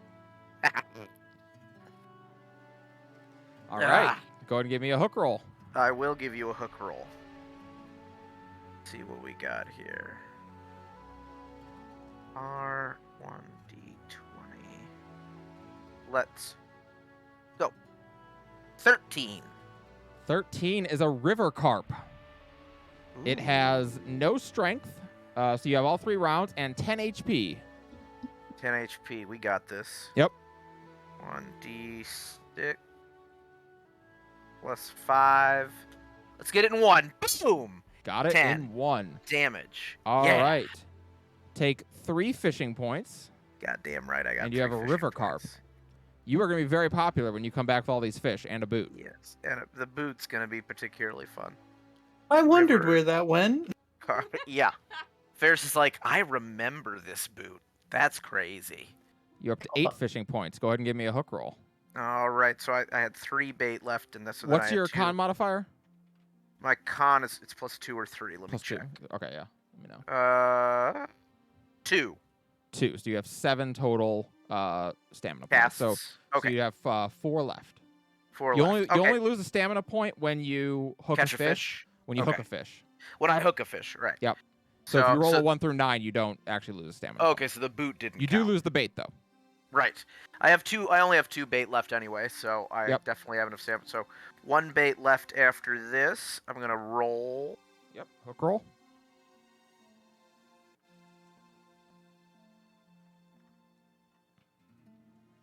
Boom.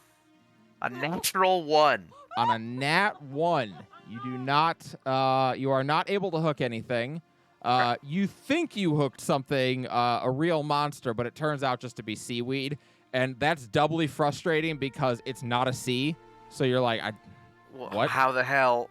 where did this come from? I mean, it's only almost a worthy catch in and of itself.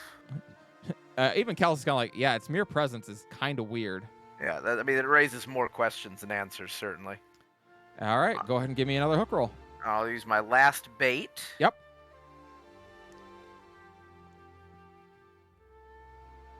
$19 again. Another salmon on the line. All right, Goddamn right. This one's gonna be Here we tough. go. Ooh, yeah, 'cause I only get 2 rounds. Yep. You do All still right. have you do have your stamina lure to make it 3, but I do, yes. Okay. 1d, Yep. 1d6 plus 5. plus 5. Only a Ooh, 6. First Rough one's start. all right. 6, All right. rough start. I got 2 rounds left. Yep. 1d6 plus 5. Oh. Ooh, that's 12. All right, you need at least an 8. Why? Why? No, not like this. higher. That's so mean. Not like this. Not like this. Not like this. Hey, there it is. You are able to reel in your second salmon of the day on your last bait, and Kelsey looks impressed. I'm going to roll to see how Kelsey has done here today. Did I get fishing points for the seaweed? No, not for the seaweed, but you But do I get get- another 4 points for the salmon. And yes, if anyone saw, I just had to add 8 to 4 to get 12. Kelsey did pretty well as too. She brought in a pike and a trout in her day. So Oh, she nice. she did pretty well for herself as well. You now have how many total fishing points? I have 12. Well, congratulations. At 12 fishing points, you are now an apprentice fisherman. Yeah. Hell yeah. You now have a +1 bonus to your hook rolls and to your damage. So I am apprentice +1. Yes. Yes. Well done. This is honestly all we need to do. We don't even need to play the rest of the game. We just do this all day. Yeah, to Varys, this is like All this is like One eternity later. I could spend the Varys brings that last salmon. He's like, yes, of the sea or the river, I guess. So to catch the river eels that you and her were hopeful to come get, I will let you know they are a 21 to 29 on the hook roll. Well, now I can finally get it.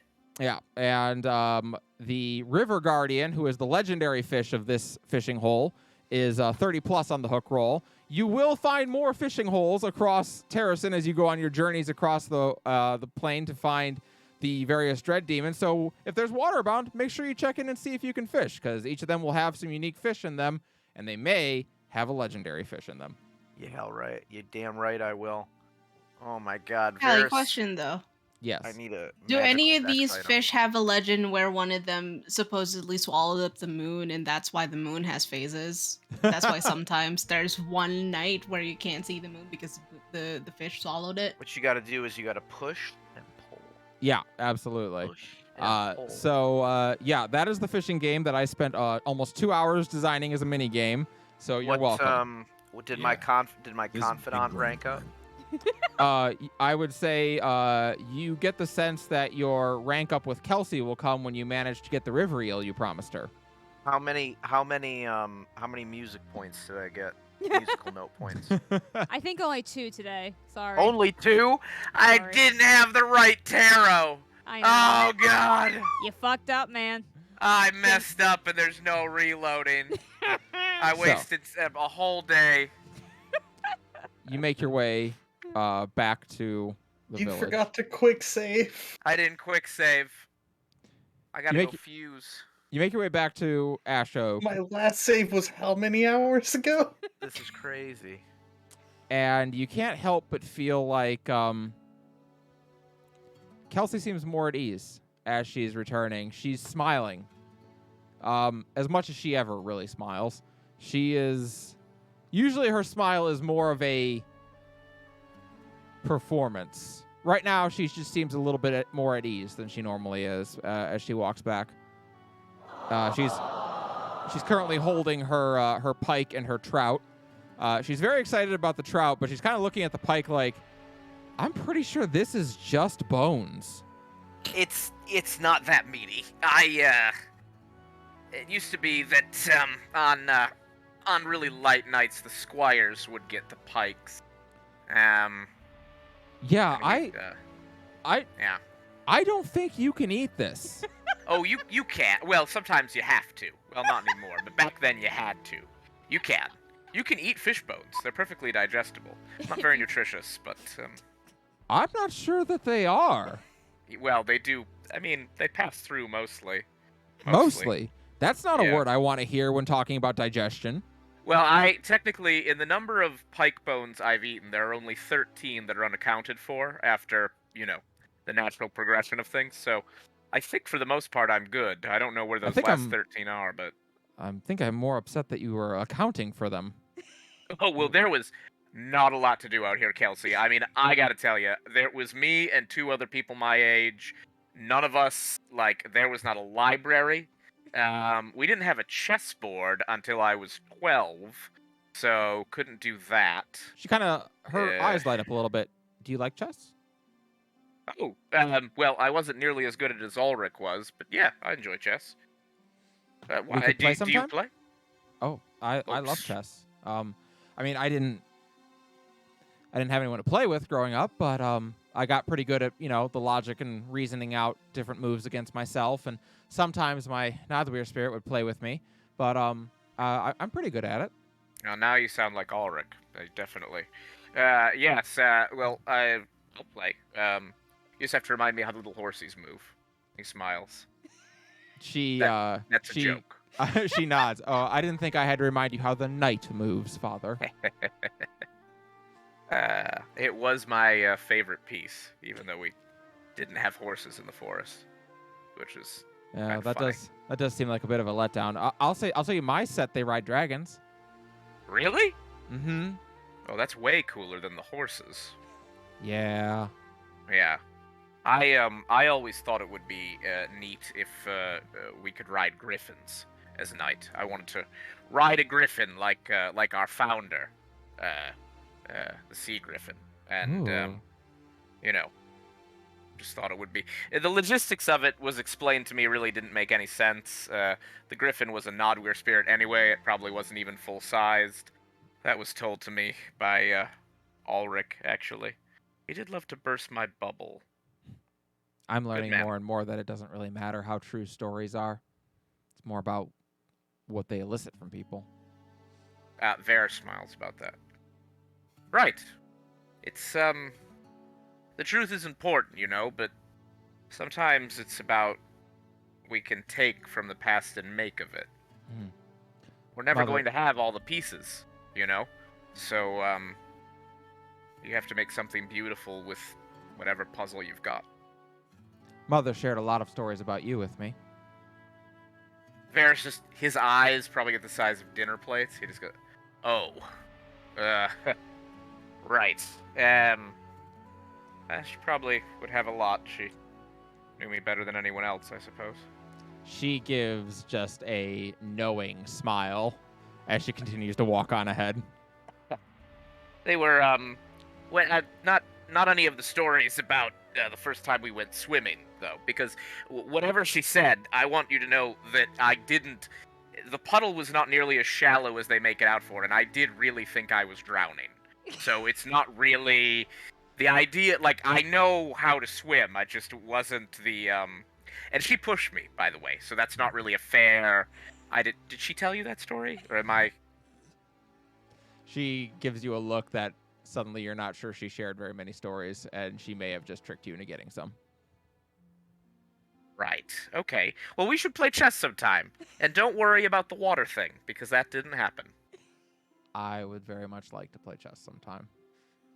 Me And too. you make your way back. Night passes, and in the morning, Rialta, you do not come down for breakfast. Instead, you decide to go and speak to your mother. Yep. It's still early, and your mother is actually preparing breakfast in her home.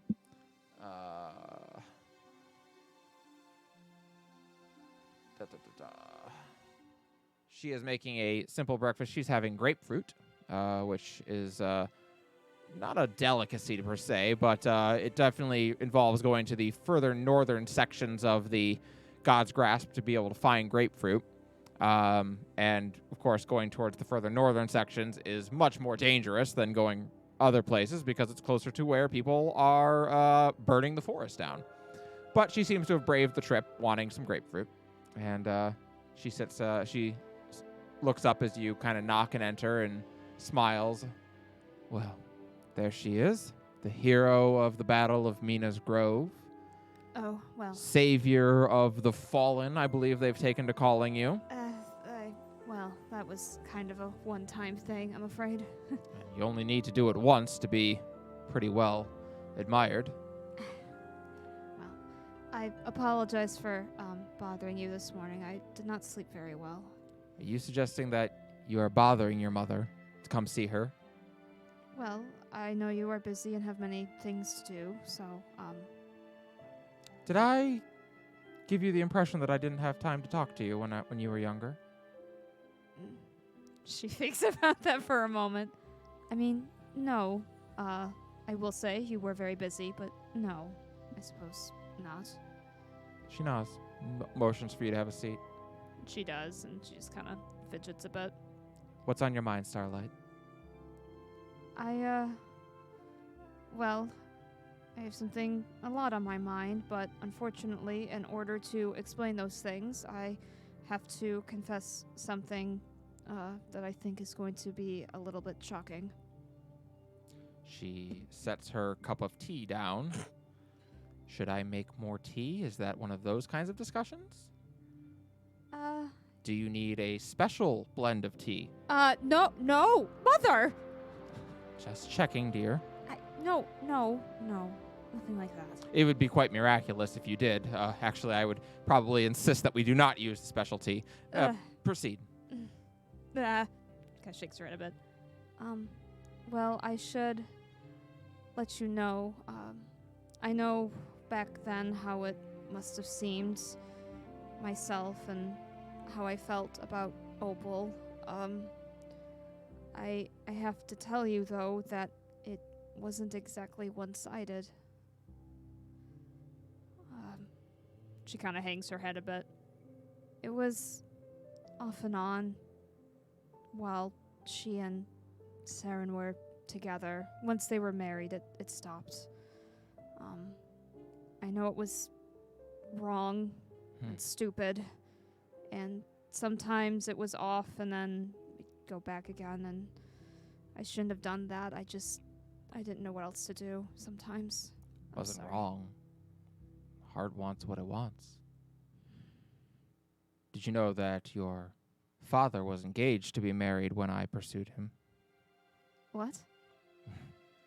Damn. He had just been engaged, and I realized I was going to miss my only chance. So I approached him one evening and let him know my interest. What did he do? Well, your brother was born not long after, so... Oh.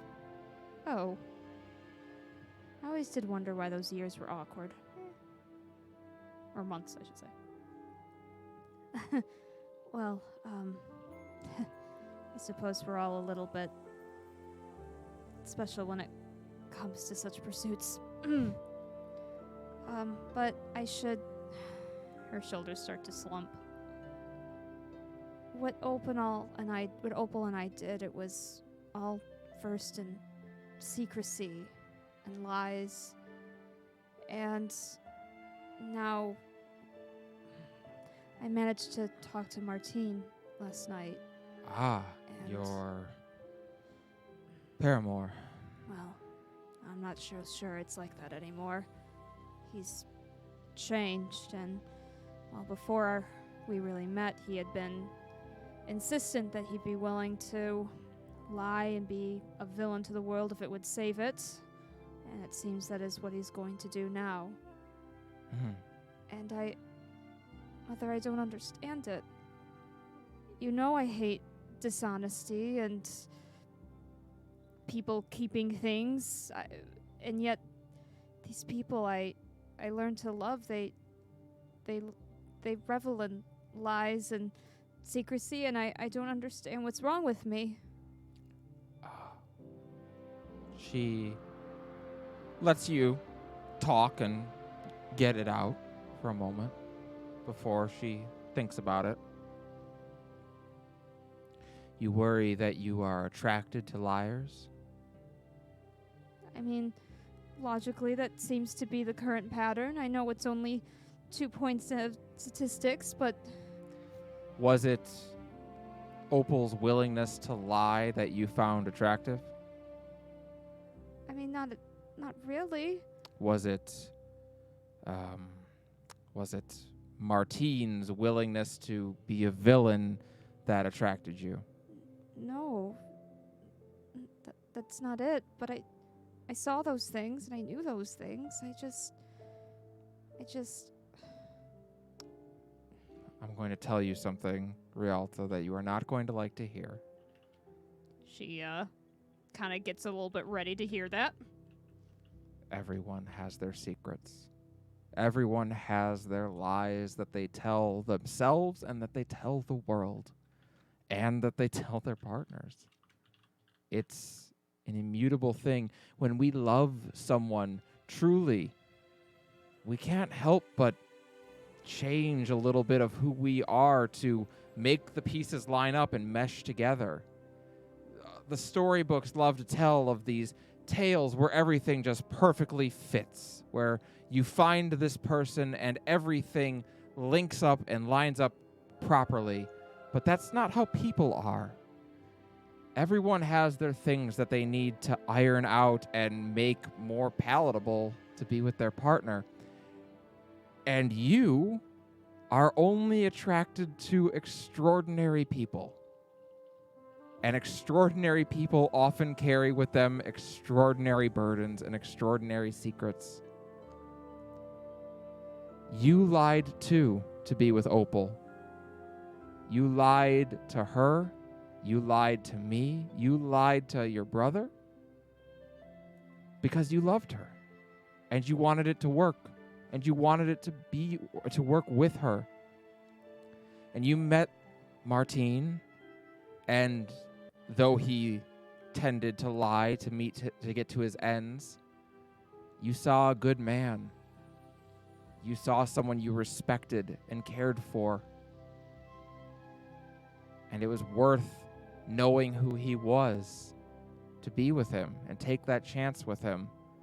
And he has suffered. He has had this world weigh upon him, I have no doubt, as it weighs upon so many. But you are not damaged in who you are attracted to. You are attracted to extraordinary people. It's silly, but sometimes I wish I had met him, not just, back in time 10 years from now, but even before any of the hurt he encountered. Wow. Before his ex-husband died, perhaps. Ah, Or even his father. perhaps. Or his mother. Perhaps. And perhaps you would hate that person. Perhaps his pains and struggles have helped shape who he is. As much as they may have forced him to embrace dishonesty from time to time, perhaps they also forged him into that person who is determined to make the world a better place. Those things that you truly cared about. Perhaps so. I think you met him exactly when you were supposed to meet him. And now it feels a little too late. But Do you believe that? I don't know. Do you believe it's too late for him? Can he not be redeemed anymore? I suppose, given what happened with Saren, maybe I have to believe that's not too late for him either.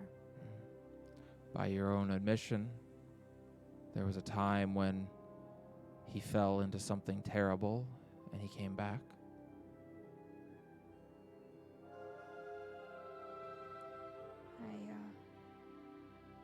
I just don't quite know how to do that yet. The way will become clear.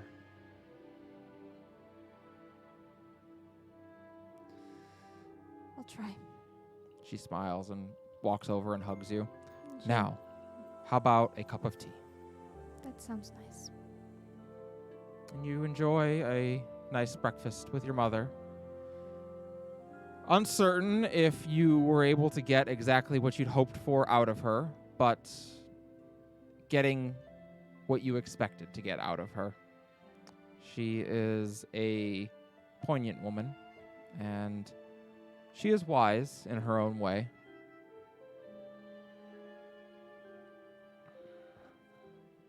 She enjoys tea with her, but then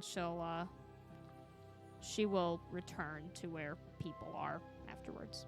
Hi, Toast and Waffles. Welcome into the chat. Welcome to the game. Okay. Yeah. So, some more time passes.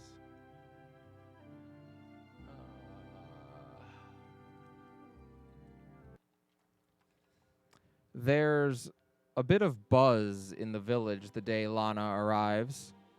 As you all walk around, you can hear people talking excitedly about the Archmage returning. And it's just before noon that day when she arrives. And despite the excitement among the people, her actual arrival is comparatively without fanfare. She arrives like someone who never left. Lana wears a long black robe with glowing blue arcane lines running along it. Her staff is a gnarled and twisted piece of blackened oak that holds a brilliant red gem near the tip. Beneath the robe, she wears a tunic-style dress with a hem just above the knee and adventuring boots. Her hair is tied back, and though she is now older than you, Falah, the thing that is most different about her is her eyes. They are eyes you've seen before. They are the eyes belonging to someone who has seen such loss that it broke them.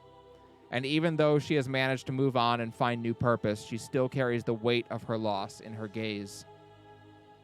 But she enters into the town and makes her way to Silence Broken.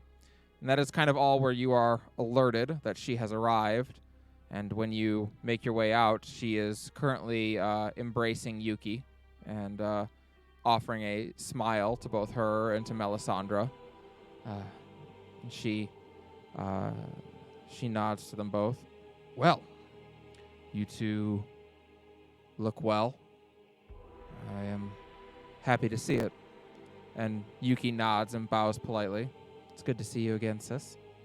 And Melisandre smiles. You look really well, too. And she nods. Thank you. Must you always do that? And Melly grins widely. Meanwhile, running right up. She turns and gazes at you and seems to take it in for a moment. So it is true. You truly did jump 10 years into the future. You don't look different at all.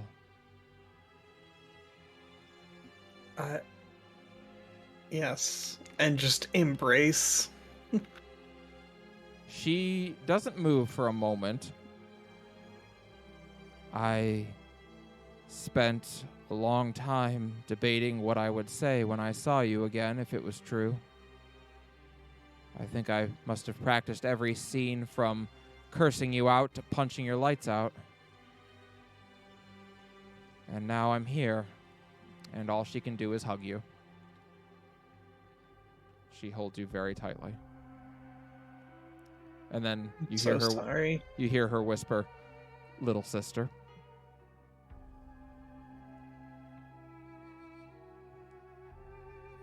You don't And have to be sorry.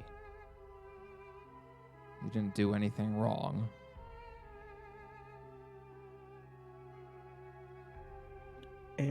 she will definitely start crying. A I bit. think Lana seems a little bit caught off guard by it as you start to cry, and she holds you, though, and just kind of strokes through your hair. And just, for a moment, stands quietly. Could everyone give me an Arcana check? Theoretically, yes. However, this character don't know 3. shit. 10. Nat 1, that's appropriate. She's not paying attention right now. Varys also rolled a nat 1, and he has no intelligence modifier. So I believe he thinks that all of this is an illusion. Nah, it just seems perfectly normal to you. He casts spell magic on reality. Yeah. No, it all seems perfectly normal. She nods, and eventually, when you two separate, she looks you over. Well, I can't believe it. It's good to see you. And she'll just nod, still like not speaking in that sort of I don't know that I can physically get the words out. Got it. Did she die well, Mother?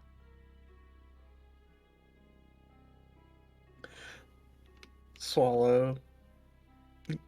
Yes. I am glad. I'm so sorry. Did you kill her?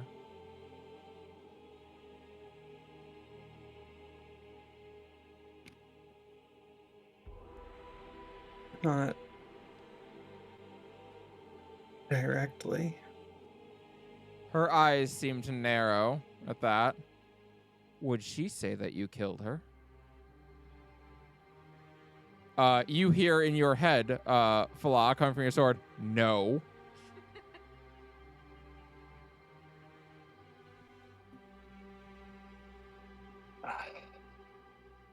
And she's just struggling. Lana seems to nod. The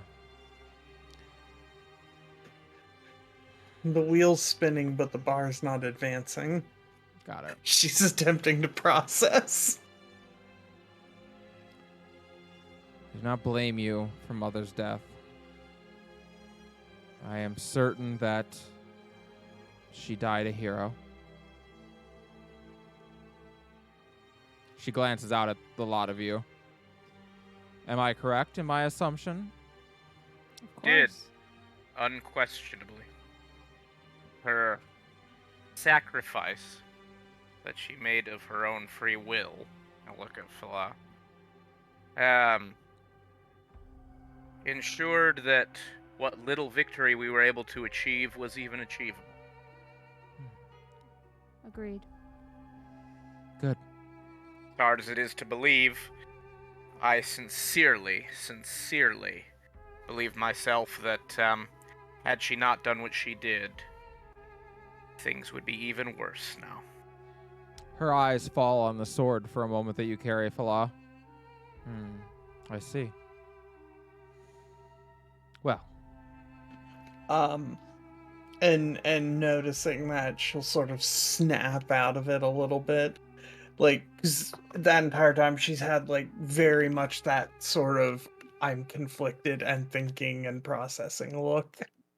Mhm. But she'll sort of snap out of that and like light up and actually draw the sword and offer hilt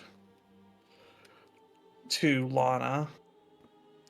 She reaches He's out and takes it. actually, I don't understand fully how, but this emerged and she's been talking to me Interesting. from it. She takes the sword, and you see her twirl a hand and run her hand along it as she casts Identify. Fascinating. This is the sword you took to the mountain, is it not?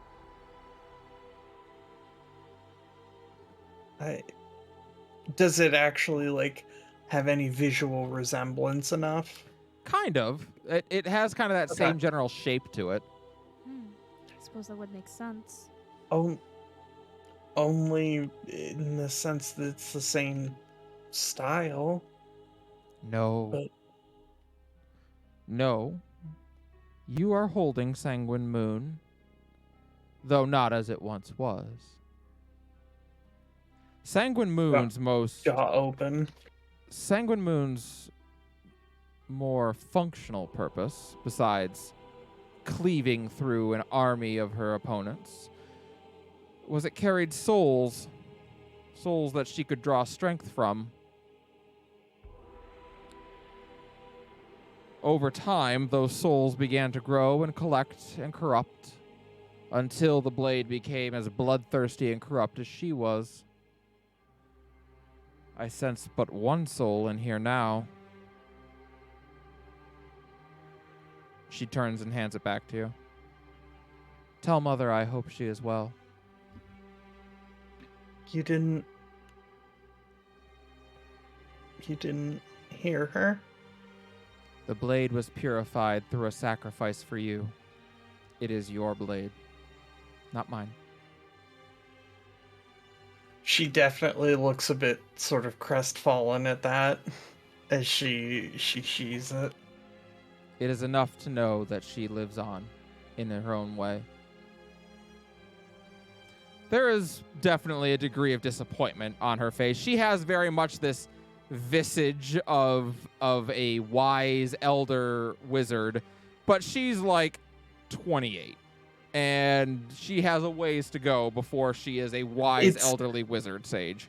It's a bit of a mask at this stage. Very much so.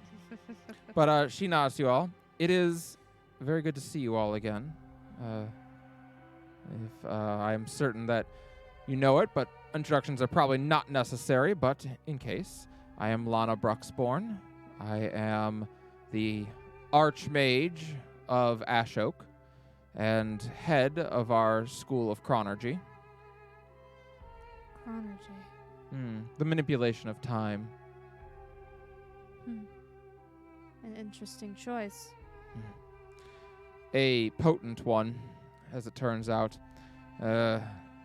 Diascala has a great many abilities that can influence and change the world around her, but one she struggles with is time. My magics have proved very potent against her armies, allowing me to travel in Talia's domain relatively unimpeded. Yes, that would make sense. Time So- has been to our advantage as well, it would seem. Indeed. Well, I understand that you intend next to strike out against Talia. I must commend you on your victory over the Red Lady. It's impressive. Talia, you will find no less fearsome a foe. She has made her home in our former home, sister. Rocktala now sits trapped So in a I canyon. heard. Yes. Rocktala now sits trapped in a canyon, locked in a web, a massive web, binding buildings and people together. I cannot say the state of those that live there. They are all cocooned. For a reason? Most cocooning is done for a transformation in wildlife. I sense it's until she gets hungry. Ah, spiders. That would be the other reason you do it. That makes sense. Nothing good either way. No. I stumbled upon an oasis out in the wastes, and I was able to establish a small city there. There are, probably 30 or so survivors who live there now. That is where I was until recently, until I came here. But I will be assisting you on your journey, and I will go with you and face Talia when the time is right. We Well- appreciate that. Indeed, we do.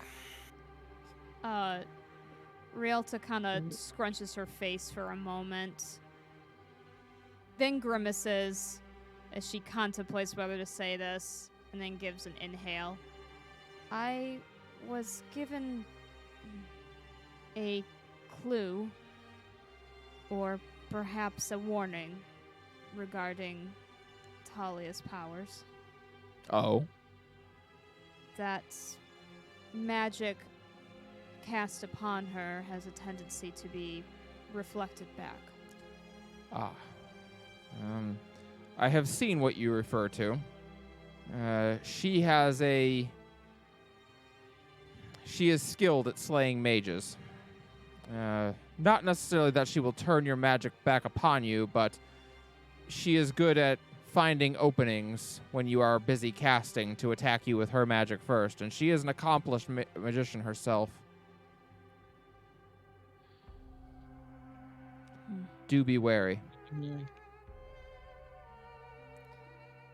Have you found methods around this? No, I have not risked a direct confrontation with her. She is... What about steel? What about steel? Like blade Any- steel? Is it effective against her? Yes. Indeed. I mean, she is flesh and blood like anything else, although not as you remember her. Well, then we may have to rely more on force of arms than arcane. But, regardless, I have no doubt that your services will be valuable. We need She- to understand the layout of the place and get ready to prepare our attack. She offers a smile at that and nods. I will endeavor to do my best. I hope that you find my magics useful. They have proven to be a thorn in the side of Diascala thus far, and I hope that they remain such.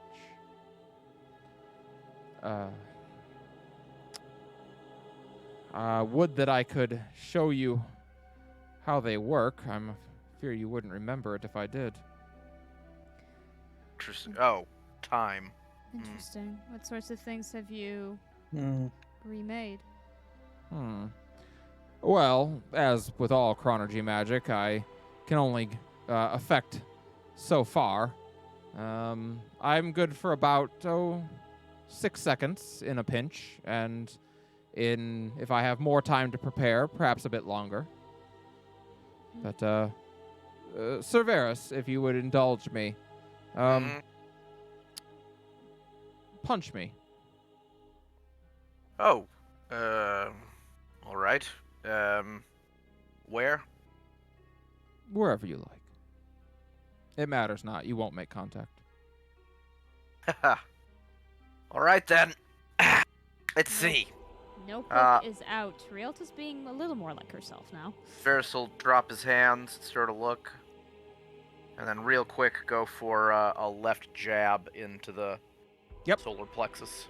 You do, and you make contact firmly with her solar plexus as she and stumbles back.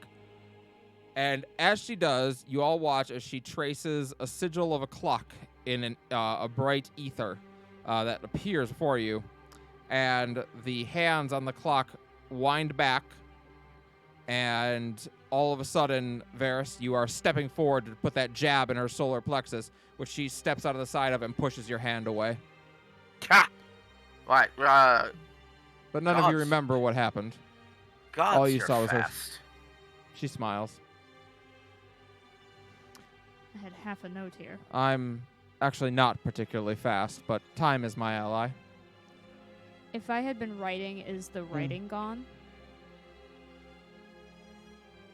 Basically, I'm trying to figure out, is time like an isolated Yeah. event with just his hand, or That's an outstanding question.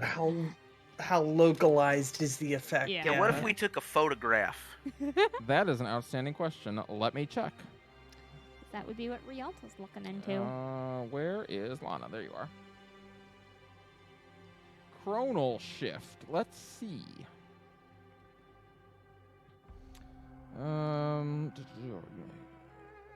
You're a chronal shift. Rude. Is it? I'm going to say the effect is pretty localized. Indeed, Rialto, while you don't have any memory of it, what you've written down is still there. So you have a note of, it basically says that she drew a sigil of a clock that began to spit and then it cuts. Oh. Huh. My mind has no memory of it, but past me did. Yes. My effects are, well, limited in scope. Mortals are very susceptible to the flow of time, objects less so. That is fascinating. Well, She smiles. I'm glad you appreciate it. It was very hard to learn. well, that How- seems incredibly useful. How did you learn? I've never heard of anyone really attempting such things before. It's a little bit against laws of nature, so to speak.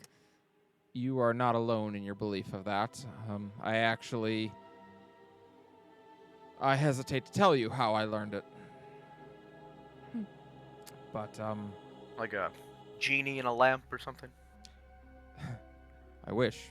We were exploring a ruined temple to Timaeus, the god of the dread demon of fear. And he was studying, or his followers were studying, how to delay aging through changing the flow of time. While their purposes for it were barbaric, I found the practice fascinating. And while I was indisposed for a time, I took to studying it and found I had a knack for it. Interesting. Well, I think it suppose- will be a valuable asset to us. I hope so. However, we can use it. Though, maybe careful about using it on Talia if she does have the ability to sort of flip that back on us. It could be as devastating to us as it is to her side. I agree. I will. Yes. I will endeavor to make sure that my magics are tightly focused around myself, and I will be playing more of a support role for you. I'll be honest. I gave up the path of an evocation wizard, and my offensive magics are not what they once were. Don't worry, that's why we have my incredibly unable to connect punches. She nods. That said, I can do a very nasty disintegrate spell if you're ever looking for one. Alright, well that's pretty good. Damn. Oh, and I will show you one more trick that I can do. She starts casting a spell, and She just moons us. she starts to cast a spell, and instead of the spell appearing, she's casting Shadow Blade, and instead of the spell appearing, it turns into... Actually, sorry, she cast Dimension Door. But instead of stepping through the Dimension Door, in front of her, a small bead appears, which she then hands to you, Caldana. Here you are. I'll grab it. It'll last for about an hour before the magics of it fade. Go ahead and use it. Do I just crush it? Yep. I'll crush it. You use an action to crush the bead, and a dimension door appears, allowing you to teleport. I can confine one of my spells in a pocket dimension of time and allow you all to use it. Well, that particular one would be helpful. She smiles. I figured you would be a fan. But I do have a number of spells if you can think of other things you would like to have. I can only do one a day, though. It is very taxing to keep track of it. I'd like a griffin to ride. I do you have not a spell have a for that? griffin. No. But Okay. I have things like I can put a counter spell on them. I have a Shadow Blade. I've got, a number of things. I have one thing where I put you in a sphere that cannot be broken in any way. It's a good one. Cool. Invisibility. I'm going to call that one the hamster ball. I just Kind have of a neat feeling. if the sphere was kind of griffin shaped. Would be pretty cool. I see. I will see if I can't look up something. But it is another tool that you'll have at your disposal while I'm with you. And she looks at you, Falah. Falah, I would like to go visit the memorial wall and say a prayer for Mother. Would you join me? Absolutely. She nods. And that's where we'll wrap things up for tonight.